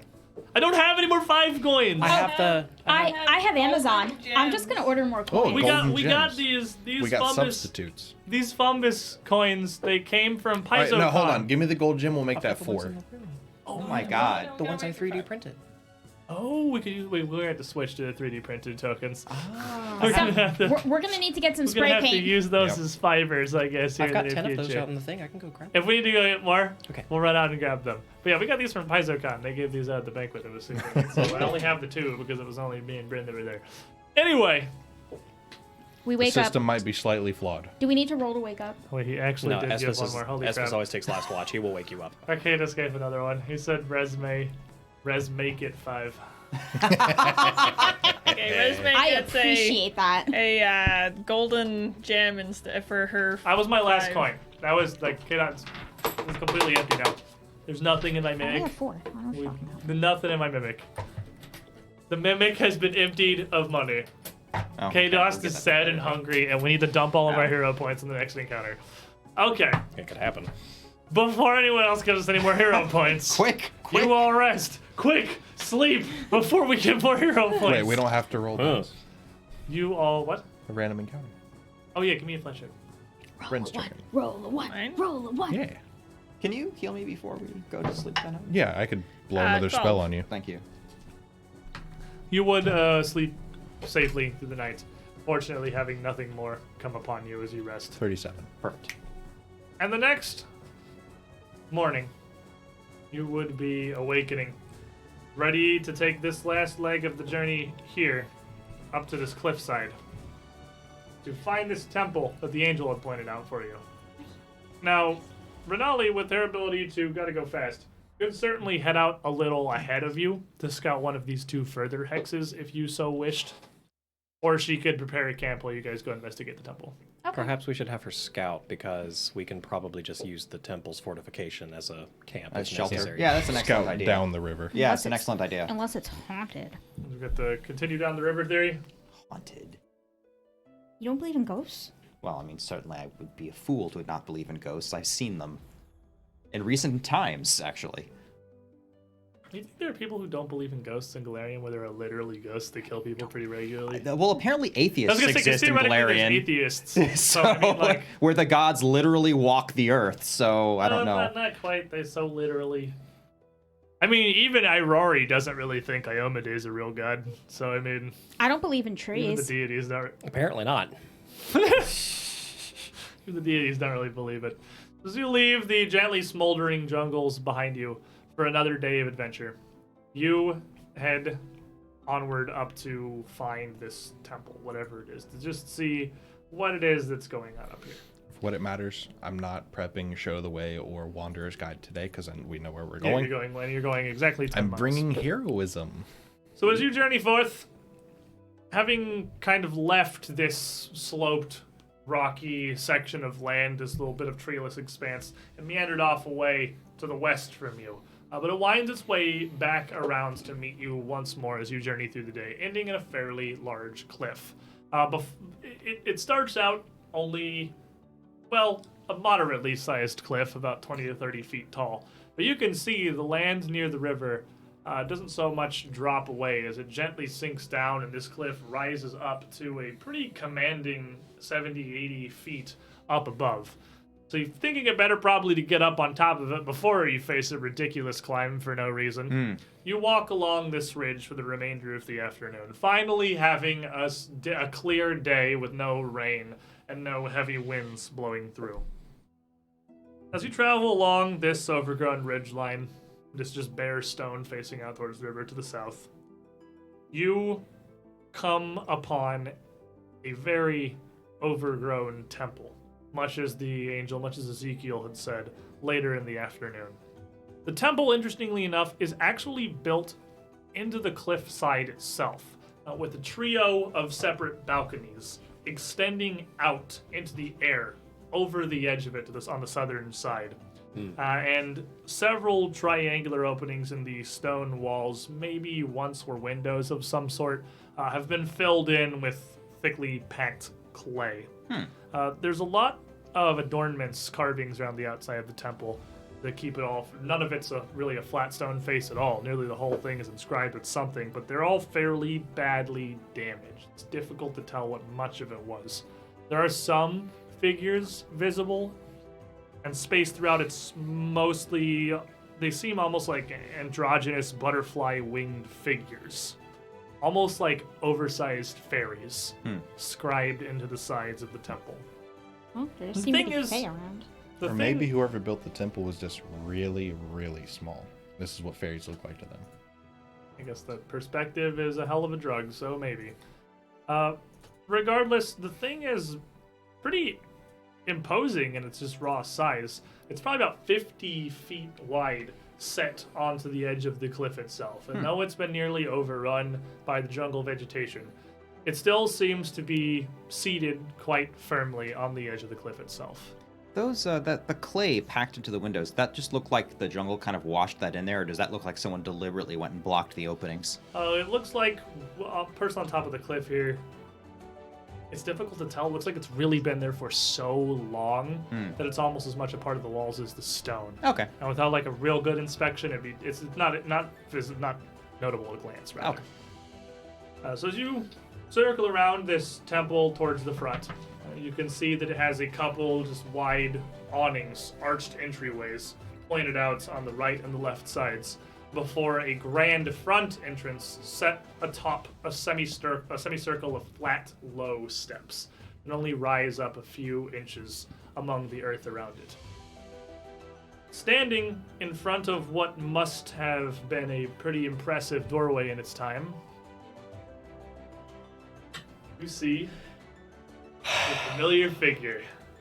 How did he beat us here? Lord Thaddius Stoutmoore is standing about on the bottom of the steps, around 10 feet from the doorway itself, peering in with a torch in hand. I'm gonna turn him into a tree. It's mid-afternoon. It's still bright outside.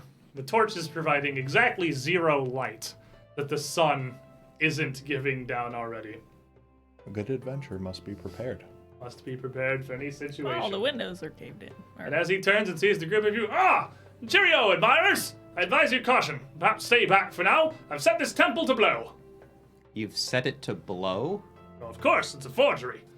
I don't know what hooligans came down here and set this up, I assume, to discredit my recent writings, but it doesn't belong here. This is nonsense. It's nonsense. It's a temple that's been built into the cliffside. You think someone came here and built it? Like, specifically in response to your research? The archaeological politics are very deep, and these rivalries run fierce, young lad. Roldan, you do good to know this. I can't imagine that you ever come up against such true adversity in your own life. So it's difficult to imagine, but with the fame I bear on my shoulders by the day, there are many who would see my downfall, even at their own great expense.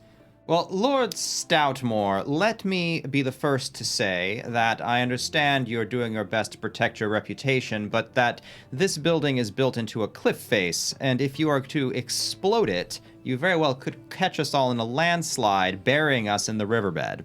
Pish-posh. I've done all the calculations myself, spent most of the morning making sure I have this rigged up well enough. Yes. I think so. Stoutmore. Take out a water skin, and I'm just going to walk over to the powder and just douse it. If you step toward him, we'll hold a hand up and put the torch down towards a literal line of black powder, like Wile E. Coyote style. Now, before he can do that, I'm casting Terrible. shockwave. Hold on.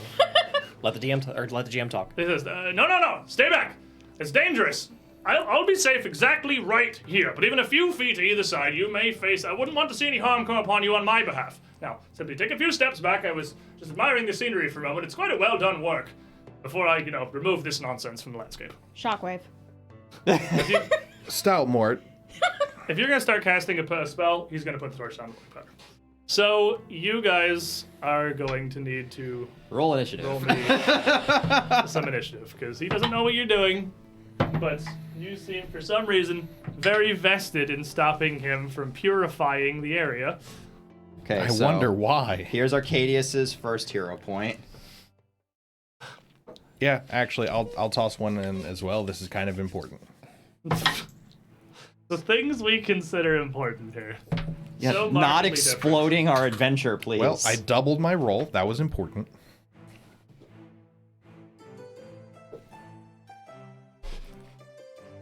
Everyone gets a +1. Fingers crossed. Alrighty. Resume. 28. Buford. 32. Asvis. 22. Burr. 31. And Dalren. 22. Who wants to go first? You can go first. Okay. Esvis is more concerned with shooting Stoutmore than he is trying to stop the thing. Just like, all right, cool. I get to shoot you. I was going to use one of my villain points as well. I'll use one of the ones from Edawir, as I have 2 from him. And let me tick yours down as well. because you guys have each spent some as well. Who spent one just now? A lot of things just happened. Ruined already. Yep. I love the trail. Clearly visible. Not much better. Math. Math, not even once.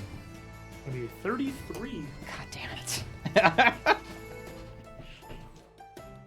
Can I Appropriate halfling luck you to re-roll that? You cannot know. Because he already re-rolled it with a villain point. So Yeah. Stoutmore Those aren't drops- fortune, those are misfortune. Stoutmore drops his torch down the black powder.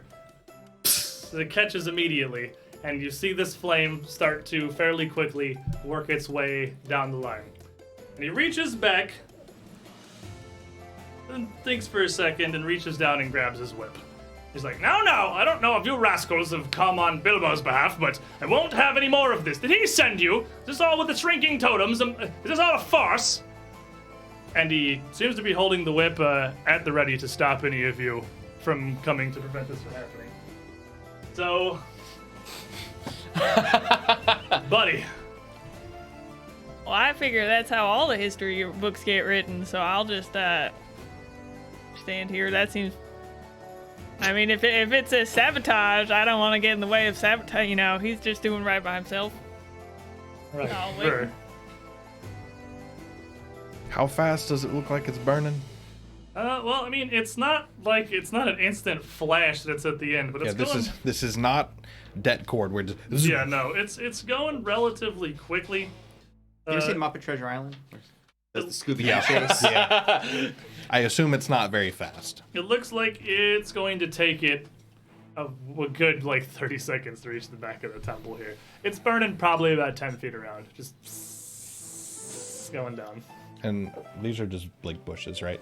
Yes, this is all just well, there are large trees around in front of bushes and whatnot. Yeah, you're not particularly inhibited from movement anywhere.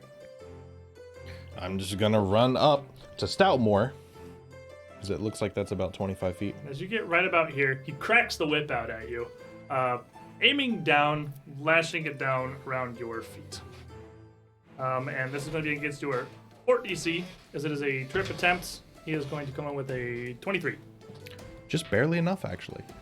And he's going to bring you down, knock you prone, and he does it with such force, impressive force, that you're actually going to take 11 slashing damage as he pulls it back into his hand.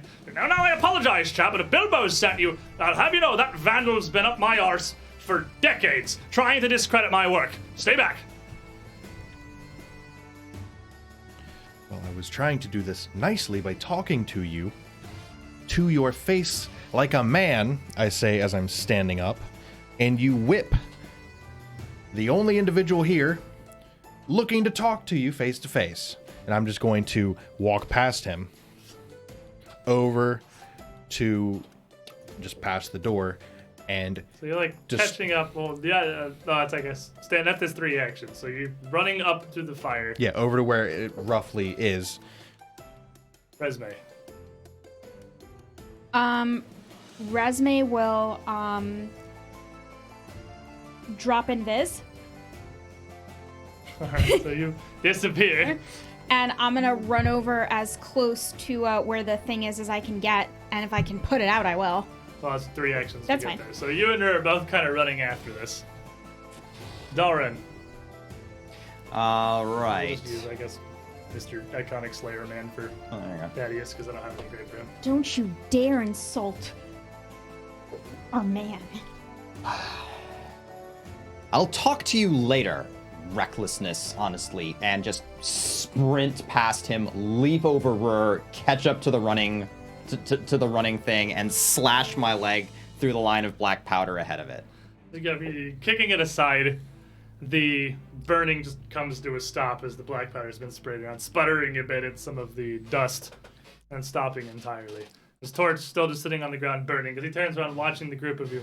You're so dedicated to this. You are Bilbo's henchman, aren't you? Absolute recklessness. I've never seen anything of the sort. So desperate to preserve previous. You should build upon your work, not destroy other things you find. So you can see as you come into the temple here, this black powder line heads through the middle of the structure, Where through a was he pillared carrying central all chamber, this? around Under his hat. what appears to be a small round dais, where it splits into 3 forks, leading to 3 black powdered kegs that he has wedged down into various spots of rubble at different points on the middle balcony, extending out over the cliff. Excellent. On Is the this dais. out of initiative now? On the dais. I on don't the know. dais. That's entirely up to him. That's Okay. There are plenty of overgrowth and whatnot around. this place is very overgrown. Yeah, the temple's Just got sink vines into and the shrubs bushes. crawling all up around it. Okay. Hunt prey. Good. Thank God. Take cover and just and hide for free.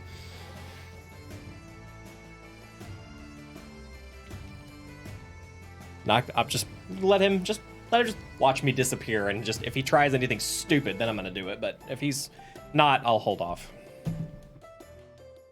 Okay, so that's a 32. 32, you duck into the bushes, disappearing for a moment.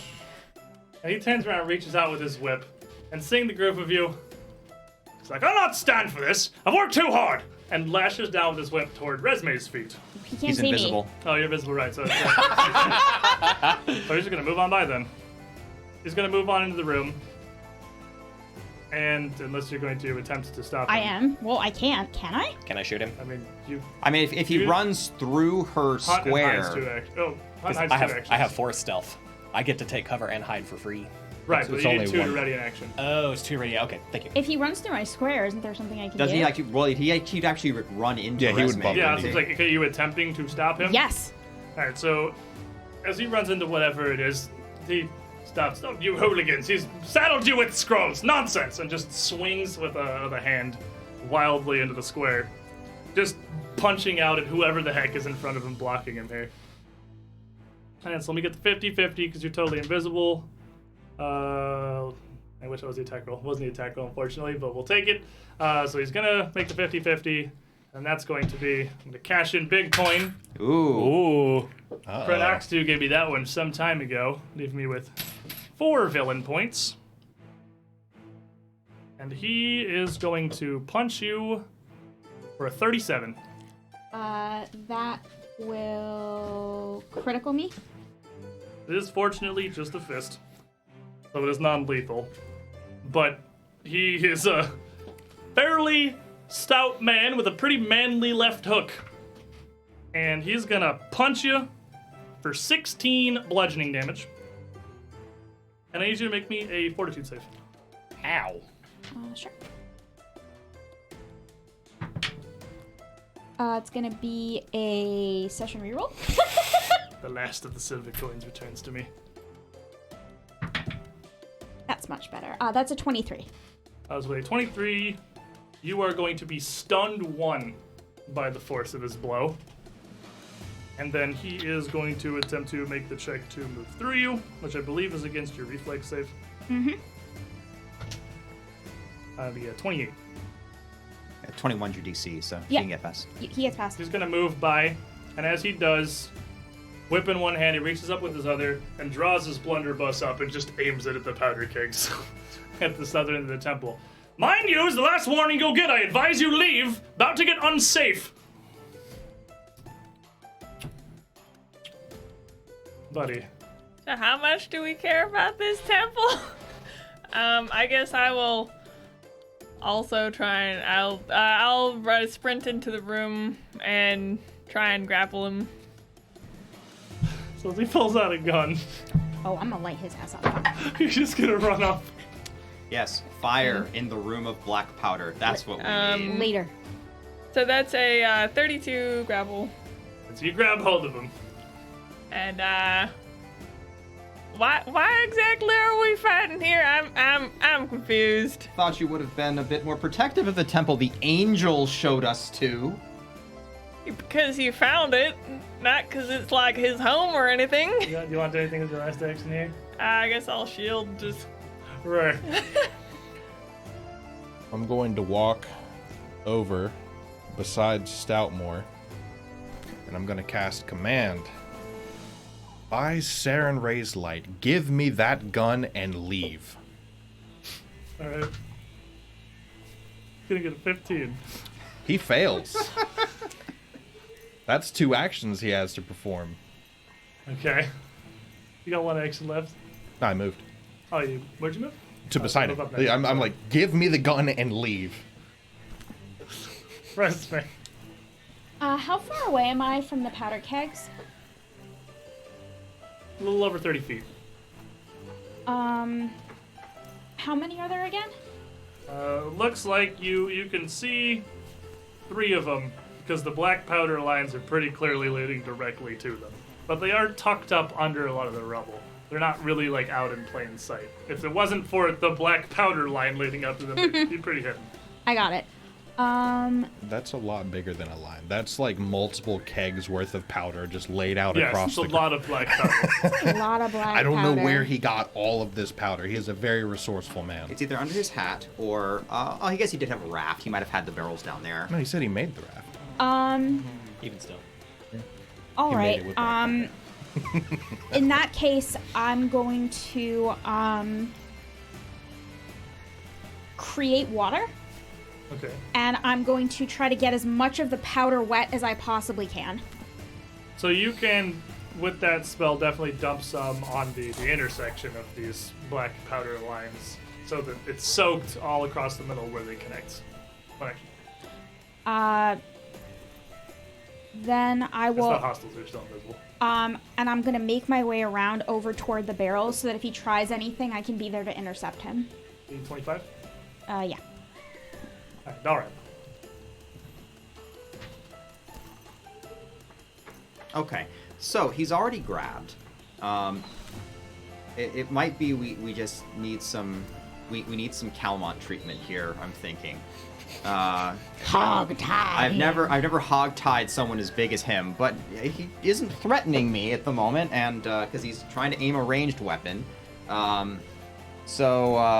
Yes. I'm afraid this is the only way negotiations are going to move forward. I think, and I'm gonna unshoulder my rope, and I'm gonna try to tie him up while Buddy's got him grabbed.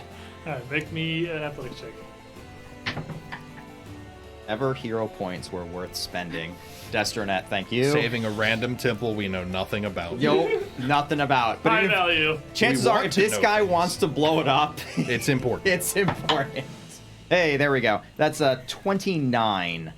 So 29 will succeed in letting you grab a hold of him as well, but it's definitely not going to be enough for you to get him tied up. Okay.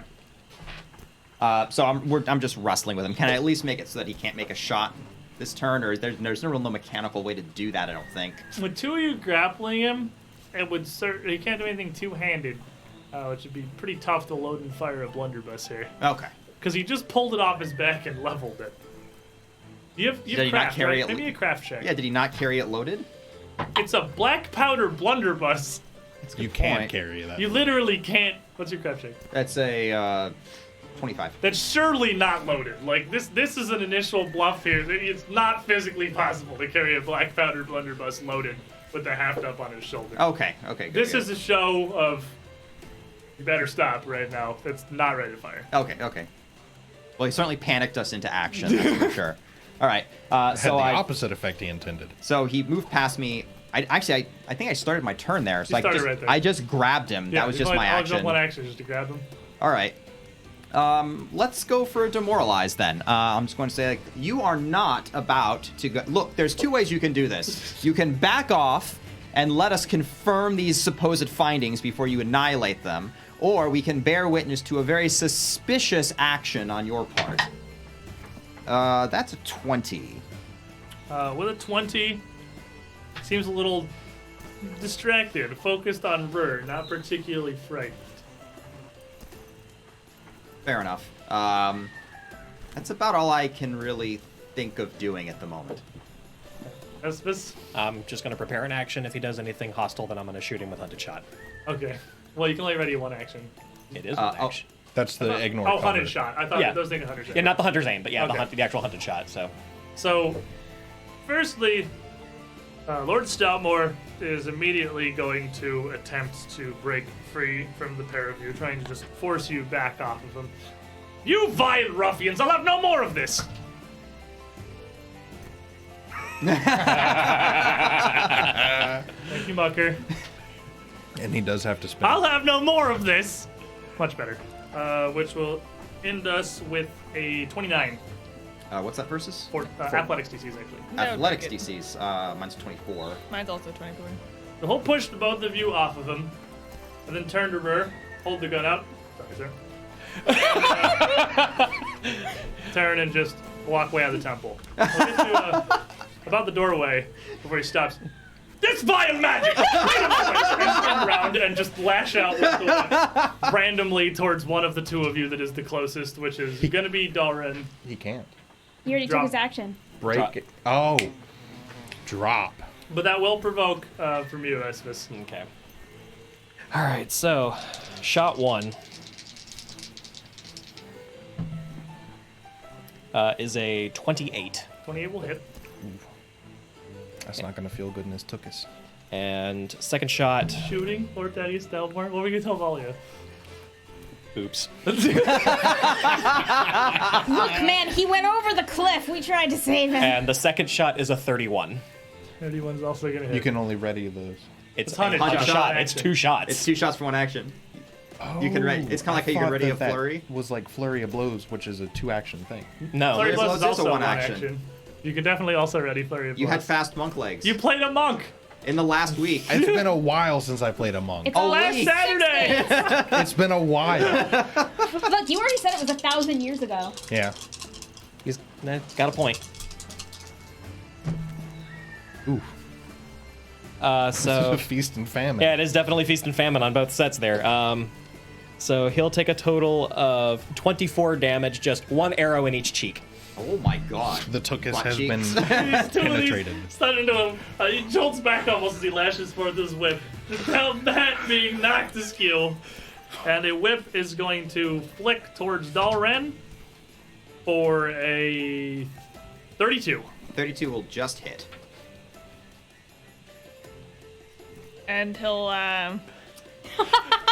and he'll kind of feel like, do I really want to murder all these people out here in the jungle? I don't know. That seems I could have them like singing accolades about me as they walk away. I don't know. You ruffians! Hand me Betsy and let me finish this. He does, he stops and cracks the whip back into his hand. The last warning! The actual last warning this time, for serious!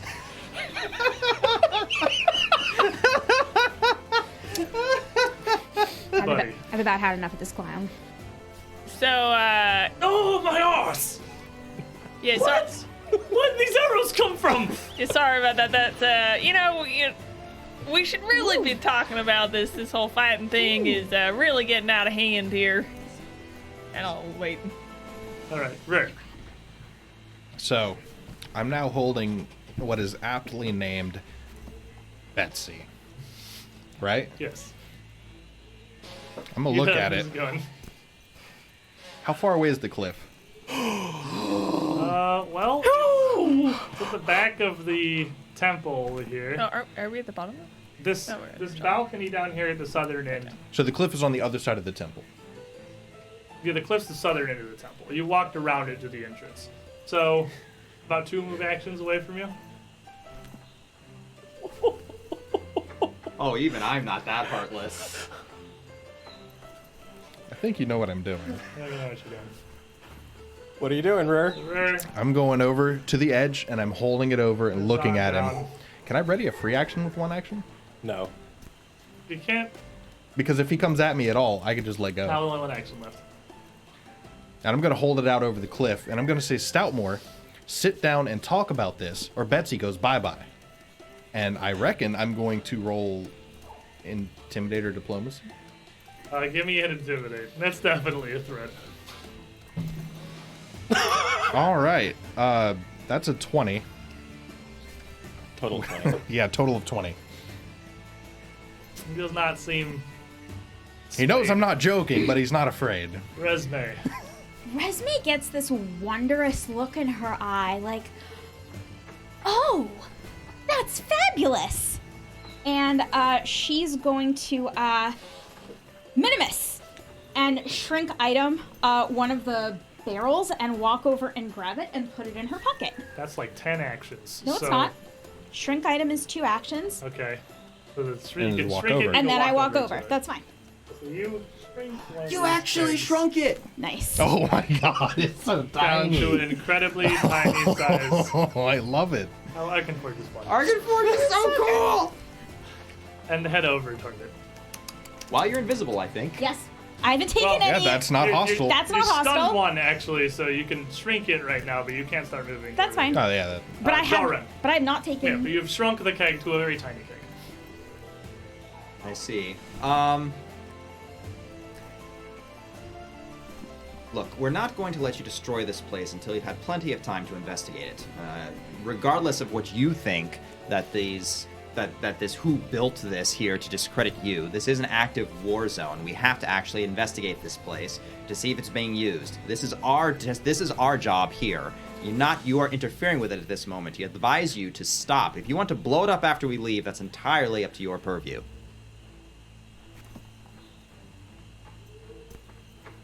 Give me the diplomacy check. Gives you 3. You're pleading with him for a turn. Rush diplomacy here. Hey, that's a 16. Which is what I rolled. Look, Ralden, Bilbo's hooligan, whatever you are, I'll have none of this. I've done my investigations, determined this temple is a farce, and there's nothing to be learned from it that can't be learned from proper scholarly articles like those I publish. Nothing here is even true. Now move. Now we have to engage in diplomacy. Hesvis. I'll take cover and hide as one action, and I will ready another hunted shot. Just if he, I'll ready another hunted shot if he goes to like physically attack Roar. Okay, because after Roar specific. Yeah, if he goes after me, the Roar gun's specifically, then yeah. So I quick. Actually, You fall. You just fall over. I just kind of like tried to take cover and hide, and just kind of like wiggle, stumble a little bit, just. He's gonna step forward to Dalren, trying to talk to him, whip in hand, and seeming to be more interested in sending a message now. Just cracks down at Dalren with his whip. He is going to strike you for a 32. A 32, that will land solidly.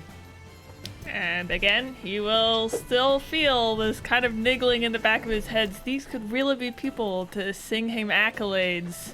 As he cracks it, he pulls it back again. Ah! Begone from my path, vandal! You'll interfere no further! And just punches Dalren in the face. Deciding to go with the less lethal approach here. For a 29. At 29, it will connect. He studied with the Queen's boxing. He knows how to swing. He could throw a damn punch. You're Yes, he gonna can. take 8 damage. All right. I need a fortitude save.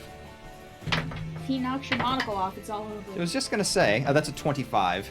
With a 25, he almost staggered for a moment, but you are a barbarian. He's got a meaty punch, but you hold firm. Maybe it's the... my head will have rolled with the punch until my action. Buddy.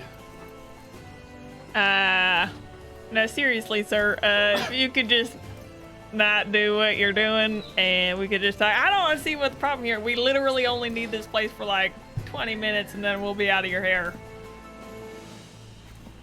Everyone but me. It's only a 9. It's only a 9. 9 on the die, 9 on the sheet. Look, I dare say, you're in over your heads here. I don't know why Bilbo's chosen this this ragged lot of vagabonds to enact his sabotage here, but I'll have none of this. Simply stand aside, return to your homes, and have just wash your hands of this matter. Bilbo's a crook and a crack. You serve nobody here but him, and his interests are vile. Rare. He doesn't even seem to notice you over there. He's I mean, busy that's stuck with this perfectly fine with me. I'm gonna put the gun behind this statue. Okay. You've hidden. So I'm just gonna put it down back there, and hell, I'm not even gonna take the time to move. I'm going to just toss it over behind the statue, Okay. and then I'm gonna walk over to the first powder keg, and I'm just gonna scoop up this The really tiny one. this little tiny is put it in my pocket. You have a tiny powder keg. Rur is a You tiny have powder a keg. little I don't know what tiny you're talking powder about. Resume. That's Rur's stage name. Tiny powder. Resme's gonna walk over to the second powder keg and cast shrink item. And once again, this thing is Dalren. So would these be grenades if we could like throw them or whatever? I mean, Dude, we're just gonna have It's three great. We kegs of throw them powder. and then they expand to full size, and then so it's really like And then they little- get hit with a 100-pound barrel of black powder. And then No, they blow then I up. cast fireball. Double fireball. Zoran's gonna come back up, his monocle barely hanging on. He's going to look at Stoutmore. Sir, I think we may have reached the limit of our diplomacy, and Dalren is just going to throw a punch right back in his chin. do you quarrel with me, sir? Why I do? That's a 24. With a 24, he's gonna duck back and just pat your hand barely to the side as it passes and put his fists up, almost bouncing. Oh, is it fisticuffs then? Is that what we'll have? It seems to be. A little dance of pugilism. A little dance of pugilism, and so I'll go for a hook here, and no, actually the monocle will actually just finally pop off. Lightning fist, As go! the lightning channels down into the fists, and he'll go for a straight. Taser punch. Oh no! Not bad. That's let's see. The lightning adds speed to the fist. He can't block it. 27. 27. You'll just barely catch him. And It seems like for as annoying of a human being as he is, he can fight pretty well. he's quite capable. Well, no striking runes on my punches. So let's see. I rolled a 3, and we'll add. Fists are agile, aren't they? They are, yes. Okay, only 9 have, lightning damage. Fists have like 6 or 7 different There's tags. so many traits. And actually, that means that was 1 point higher, but I still had him anyway, so it didn't matter. You can also make them non-lethal just because. Actually, I think they're non-lethal regardless. Yeah, you have to be a monk for them to be Esmus. lethal. At this point, I'm just Dalton's just boxing him at this point. just boxing. I'm just gonna let it happen. I mean, I'm not even gonna bother hiding. I'm not gonna bother hiding. Like, I'll continue to ready the same action over and over again, which is, if he like really goes for broke, like drawing weapons and whatnot to like go lethal, then I'll start fighting. But He otherwise, doesn't look like he has anything other than like a little knife at his side that you'd use to like just a knife. Like it's An for all-purpose surviving in just the jungle tool. less than for a weapon. The only weapons you seem to have visibly were the whip and the gun. The gun that's way over there, and the whip he's looking like he's gonna drop on the ground. all right, then I'm my whole turn. I'm just watching. Just okay. This is happening. he doesn't drop his whip. He quickly notches it back in his belt and puts his fists up. Well then, haha! And just that's going to be a 36. 36 will critical because Dalren's stance gets lazy when he's raging. I guess he would feel that tingling again. He's mad now. Okay, so now You're just then over here you boxing get each other, and minus Buddy eight. is the dad. Alright. I'm just watching Bob Barker beat the crap out of Happy Gilmore right now. He's gonna hit you for 18. So Drops to 10. with Buddy, he's gonna pop you for 10, and I need you to make me a Fortitude save. That's a 27. 27, you'll succeed. Had enough, you rascal! Pop! Just as soon as the other hand. Wow. For 17. You know that- you want to use I it. really want to use them for 17. 17 this time, it just kind of catches on the shoulder with no impact as Dalren just kind of rolls with it. The most unlikely combat in the history of unlikely combat. You think we get the fist fight in the bar, but no, it's actually the dilapidated temple in the jungle. Ancient temple. With an explorer. Buddy, And I'm going to step back and I'm going to be like, and Dalren goes for a left hook. And he missed. Oh! don't just watch them punch the crap out of each other. And then a hook. Oh man, hook Well, right to the jaw. You know, there just so happens to be another handy-dandy grenade sitting on the ground, so I'm just gonna walk over here, pick up that, How do these keep happening? I don't and know. just It's really useful. put it in my pocket. High five. And I'm gonna guess Resme. Resume's like, I really don't need 3 of these. Did you say that out loud? Yeah. You are right next to him. We absolutely need 3. Fine. I'll shrink item for the last time.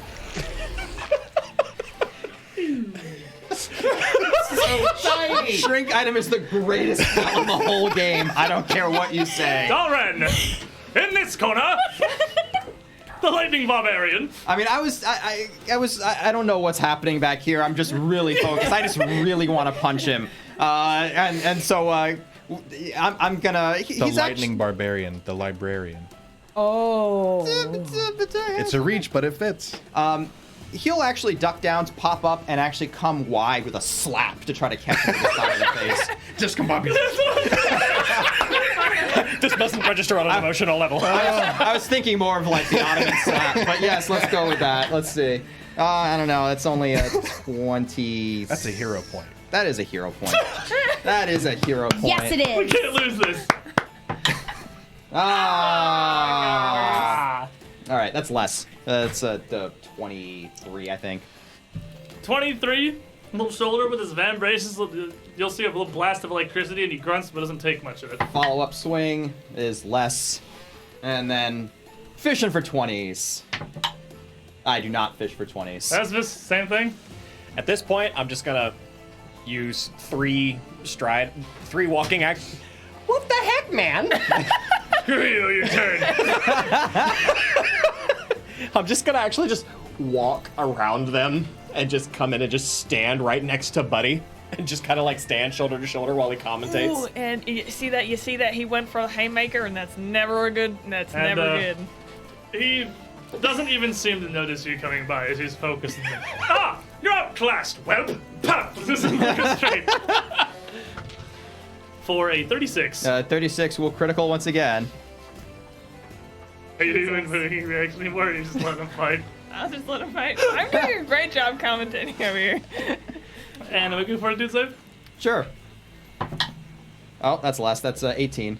With an 18, you are actually going to be stunned 3 Whoa! by the force of this. And just, haha! And then takes a hook around from the side for a 28. 28 will hit normally. You didn't And- roll damage for the first one, by the way. I know, I was just going to do them all together if he's not Oh, doing sure, anything sure, for sure. simplicity's sake. And then the last one, the third one, is you're clearly reeling here. He just goes for a quick uppercut to your chin. And this one for dinner! With a 15. A 15. I've already stumbled away out of Too his far reach. back. Chat, stop encouraging them. Hero point to the pugilist. Yes! From Shazper. Trying to keep Dalren loaded here. This is what feeding us points does. So that first manly left hook coming in for 20 damage. The second punch, Off the table. Damn, Yep. you're being enfeebled. give it to me. Second punch coming in for 10. It kind of...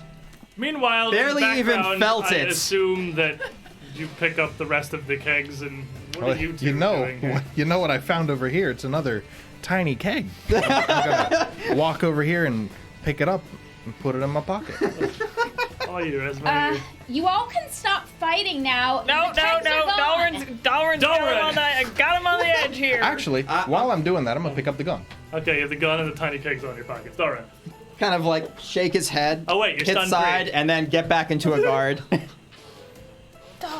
Dalren. You can put me back in because I'm actually taking an action after this. Okay, 33. 33, still a critical. I'm still a little woozy. My guard's slipping. Followed by 31. A normal hit that time. Followed by an absolute whiff. As he's not quite prepared for that one. As he capitalizes that first hit, a solid 14 damage. All right. And the second landing once more for 7. How are you looking? He's getting a little woozy, actually. Like, he's looking at, maybe he's fighting a few Thaddius Stoutmores at the moment.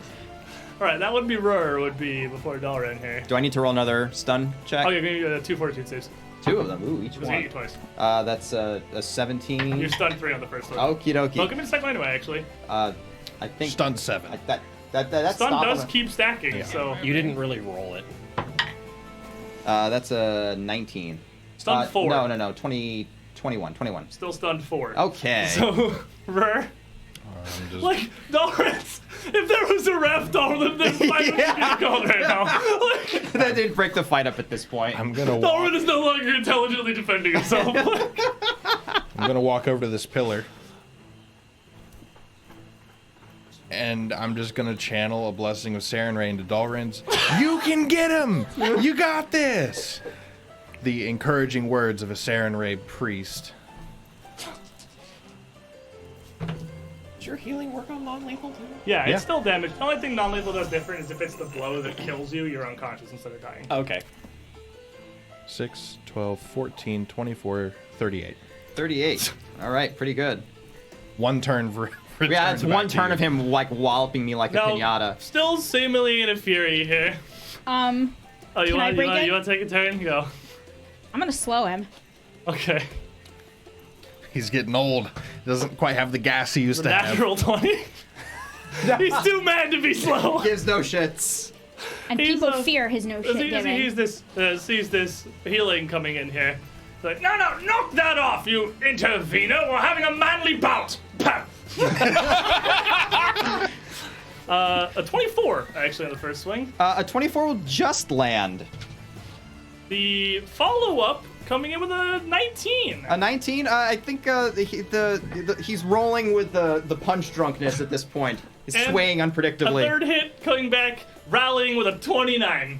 29. He'll actually sway into that one. All right, I need 2 saves, and you're going to take 8 and then 8 damage. So 21, and that's probably another stun 4 actually, because that was a 16 on that last all right, one. So you're currently stunned 1. I'm gonna go up And to you stun get 4 5. more, so you're stunned 5. So on your turn, you'll go down to stun 2. Woo! And he kind of stops for a moment as you're just like. like Ugh. nonsense. Is that all? Holy Is that all you got? 35. Spin around, critical. Okay, break For, it up, for break 20 it up. damage. Still keep my feet. I'm like Rocky. He kind of writes his jacket there. We've had about enough of this. Where's Betsy and where are my kegs? What's happening? What's going on? They're gone. What's happening? What's going on? You vandals! Return my kegs to me at once. Let me finish this mess. How about I light your beard on fire unless you leave? Young lady, now I was taught as a child never to hit a woman. But if you step to me as a man, I'll make an exception. Darling, if you come anywhere near me, I'm going to turn you into toast. I'll slap Dolly I a little really bit on the won't cheek. even feel bad about it because you just beat up on my best friend. Oh, goodness gracious. That was a good fight. Really. At this point. Am I still raging? I don't know. He's kind of backed off me. That's up to you. He has stopped hitting you. He is not going to swing anymore with any more of his. I guess I'm actually trying to make an intimidate check at this point. Okay, give me your intimidation check. Real good fight right there. Oh, goodness. Off the I table. die. He rang my bell. Certainly did. Hey, he'd make That's it. gonna be a 21. Well, Love to 21. get him to Breach Hill and make some bets. He finally looks a little bit shaken, looking at the group of you, clearly saying all of his kegs are gone. Moments. Miscreants, and pulls the pouch off of his hip and sticks a hand in it. It sticks his entire arm down in a pouch that's about yay deep. And sticks his whole arm down into it, all the way up to the shoulder. So his arm just vanishes into a pouch. He's just holding up his other arm. It was the last of my black powder. Return that to me at once. Please. All right, I've really had about enough of this. I'm going to transform into a leopard, and I am going to go put him down on the ground. No, it's not a good idea. He's actually really good at punching. I feel like you really got the She bad end has of the this. entire party between her and Stoutmore. If you guys try to stop me, you guys can try to stop me, but she's Nah, seriously pissed at this point. You can go ahead. Oh. Enjoy. Round 2. Ding, Man ding, fight- ding. man fights Two to cat. transform, one to move forward, I assume. So Yeah, I just want to grapple him. You just want to Well- run forward into punching range? two to transform and one to run at him. So that's like he rushed forward, like, oh, by Abaddon, what is this vile witchcraft? And just almost just with a hammer, Bonk. his fist down towards your head. He's gonna bop you for a 28. I actually Tiger. That's a normal hit. active. AC's up here. Yep. Yeah, that's a normal hit. Then give me a fortitude save. I don't think your fortitude save actually gets any better in animal It form. doesn't. It's a 17. You are stunned one, Cool. and as you kind of reel a bit, and he bops you over the head for 10 damage. Okay. Like, get this beast away from me! What is this nonsense? Bring pets with you on a safari in the deep jungle. I am And going kind to. of takes a little bit of a defensive posture. I'm just gonna try to get under his legs and just get on top of him and just lay there and He's just gonna look take at him. A hostile action, then he's gonna take his ready to action to just kind of kick at you. Which is gonna land for one lower, so 27. It'll still hit. For 9 damage, I need another fortitude save. That's gonna be a lot. 28. Alright, so you saw. So you're only stunned one. Look, just stop. Easy. Calm down. Look. We're going to finish our investigations, and then we are going to leave. The cat will kind of come up and just kind of start licking your wounds a little bit. He'll like stagger away from the weight of the cat. And it'll start purring. Going to finish. Goodness gracious. Our investigations, and then we're going to leave. And whatever you want to do with this benighted place afterwards is entirely your business. Alright. Fine. Fine, if you must insist, have your investigations. See what you will of this forgery of a temple. Look around this tomfoolery. I'll be out front. I need a seek. And, turns and steps out next to his still burning torch on the ground.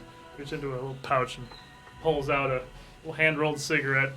Looks down, puts it in the still burning torch on the ground, then puts it in his mouth and literally crosses his arms and looks the other direction. So what's this?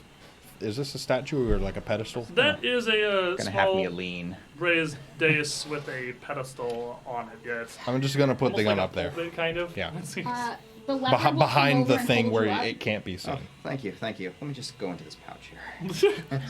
Yeah, and then I'm gonna sit the two pre-bopped individuals down. He'll put the leopard will come and give you paw, and he'll kind of look. And I'll go on ahead and start tending to the bruised and tenderized areas Oh, no. of Mostly your the flesh. face, largely. Mostly the face. And as The leopard looks grumpy.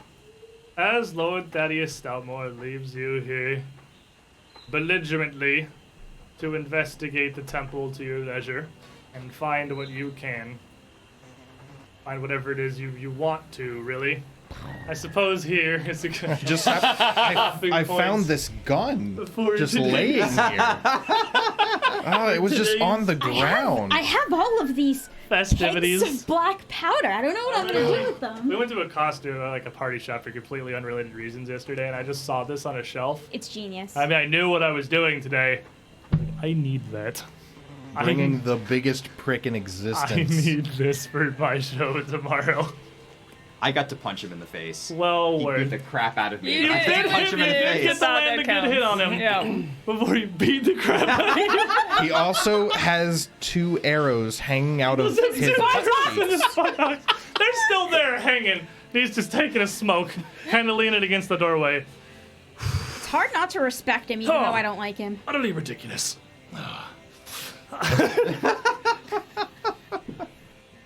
And With how manly he is, he just clenches his butt cheeks and the arrows break off. I want you guys, because it's absolutely hilarious to me, read me the name of this ability that stuns you when he punches you. A manly left hook. Manly left hook. Literally, the name of the ability he has is Manly Left Hook. Although it is true, undeniably, that when you put man before something, it automatically becomes 1,000 times funnier. That is true. Man heals. Look at this man tray. This man. That's just a fish. Lord Thaddius Stoutmore, I suppose, we'll wrap up with next week when we return and see what we can discover of this strange cliffside temple here. Nothing started shooting lasers at us quite yet, and you can pretty much see all of it from here, so we don't imagine we're going to find a totem, but perhaps something of some interest can still be uncovered. The last 2 sessions have not been kind to Doran. I think if you just count up the total amount of damage I've taken, it's actually probably fairly staggering at this point.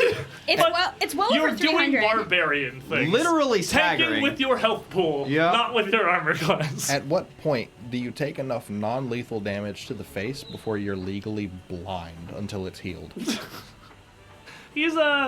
He's probably looking like the Enderaki about now after all of that, as he has been basically just been beat on for like 12 to 18 seconds, completely unable to do anything, but just... The ref absolutely should have called that fight about 10 seconds ago. But, The ref was biased. The ref was enjoying the show. Nice one, champion. I'm not gonna step in on a fight. He's like, redeeming his face. It's a fair fight. I'm not going to intervene. Like, if Dalren wanted to back down, then Dalren would back down. thank you all for being here, For the hanging out with us. shenanigans. We will see you all next week for our continued adventures through the Mwangi Expanse. We got our bar fight scene, everyone, in the middle of an ancient, overgrown temple, long lost to the jungle. Somehow we didn't have a fight in the actual bar that we. But we spent got a our week bar on. fight scene. Good night, everybody. Night. What a ride.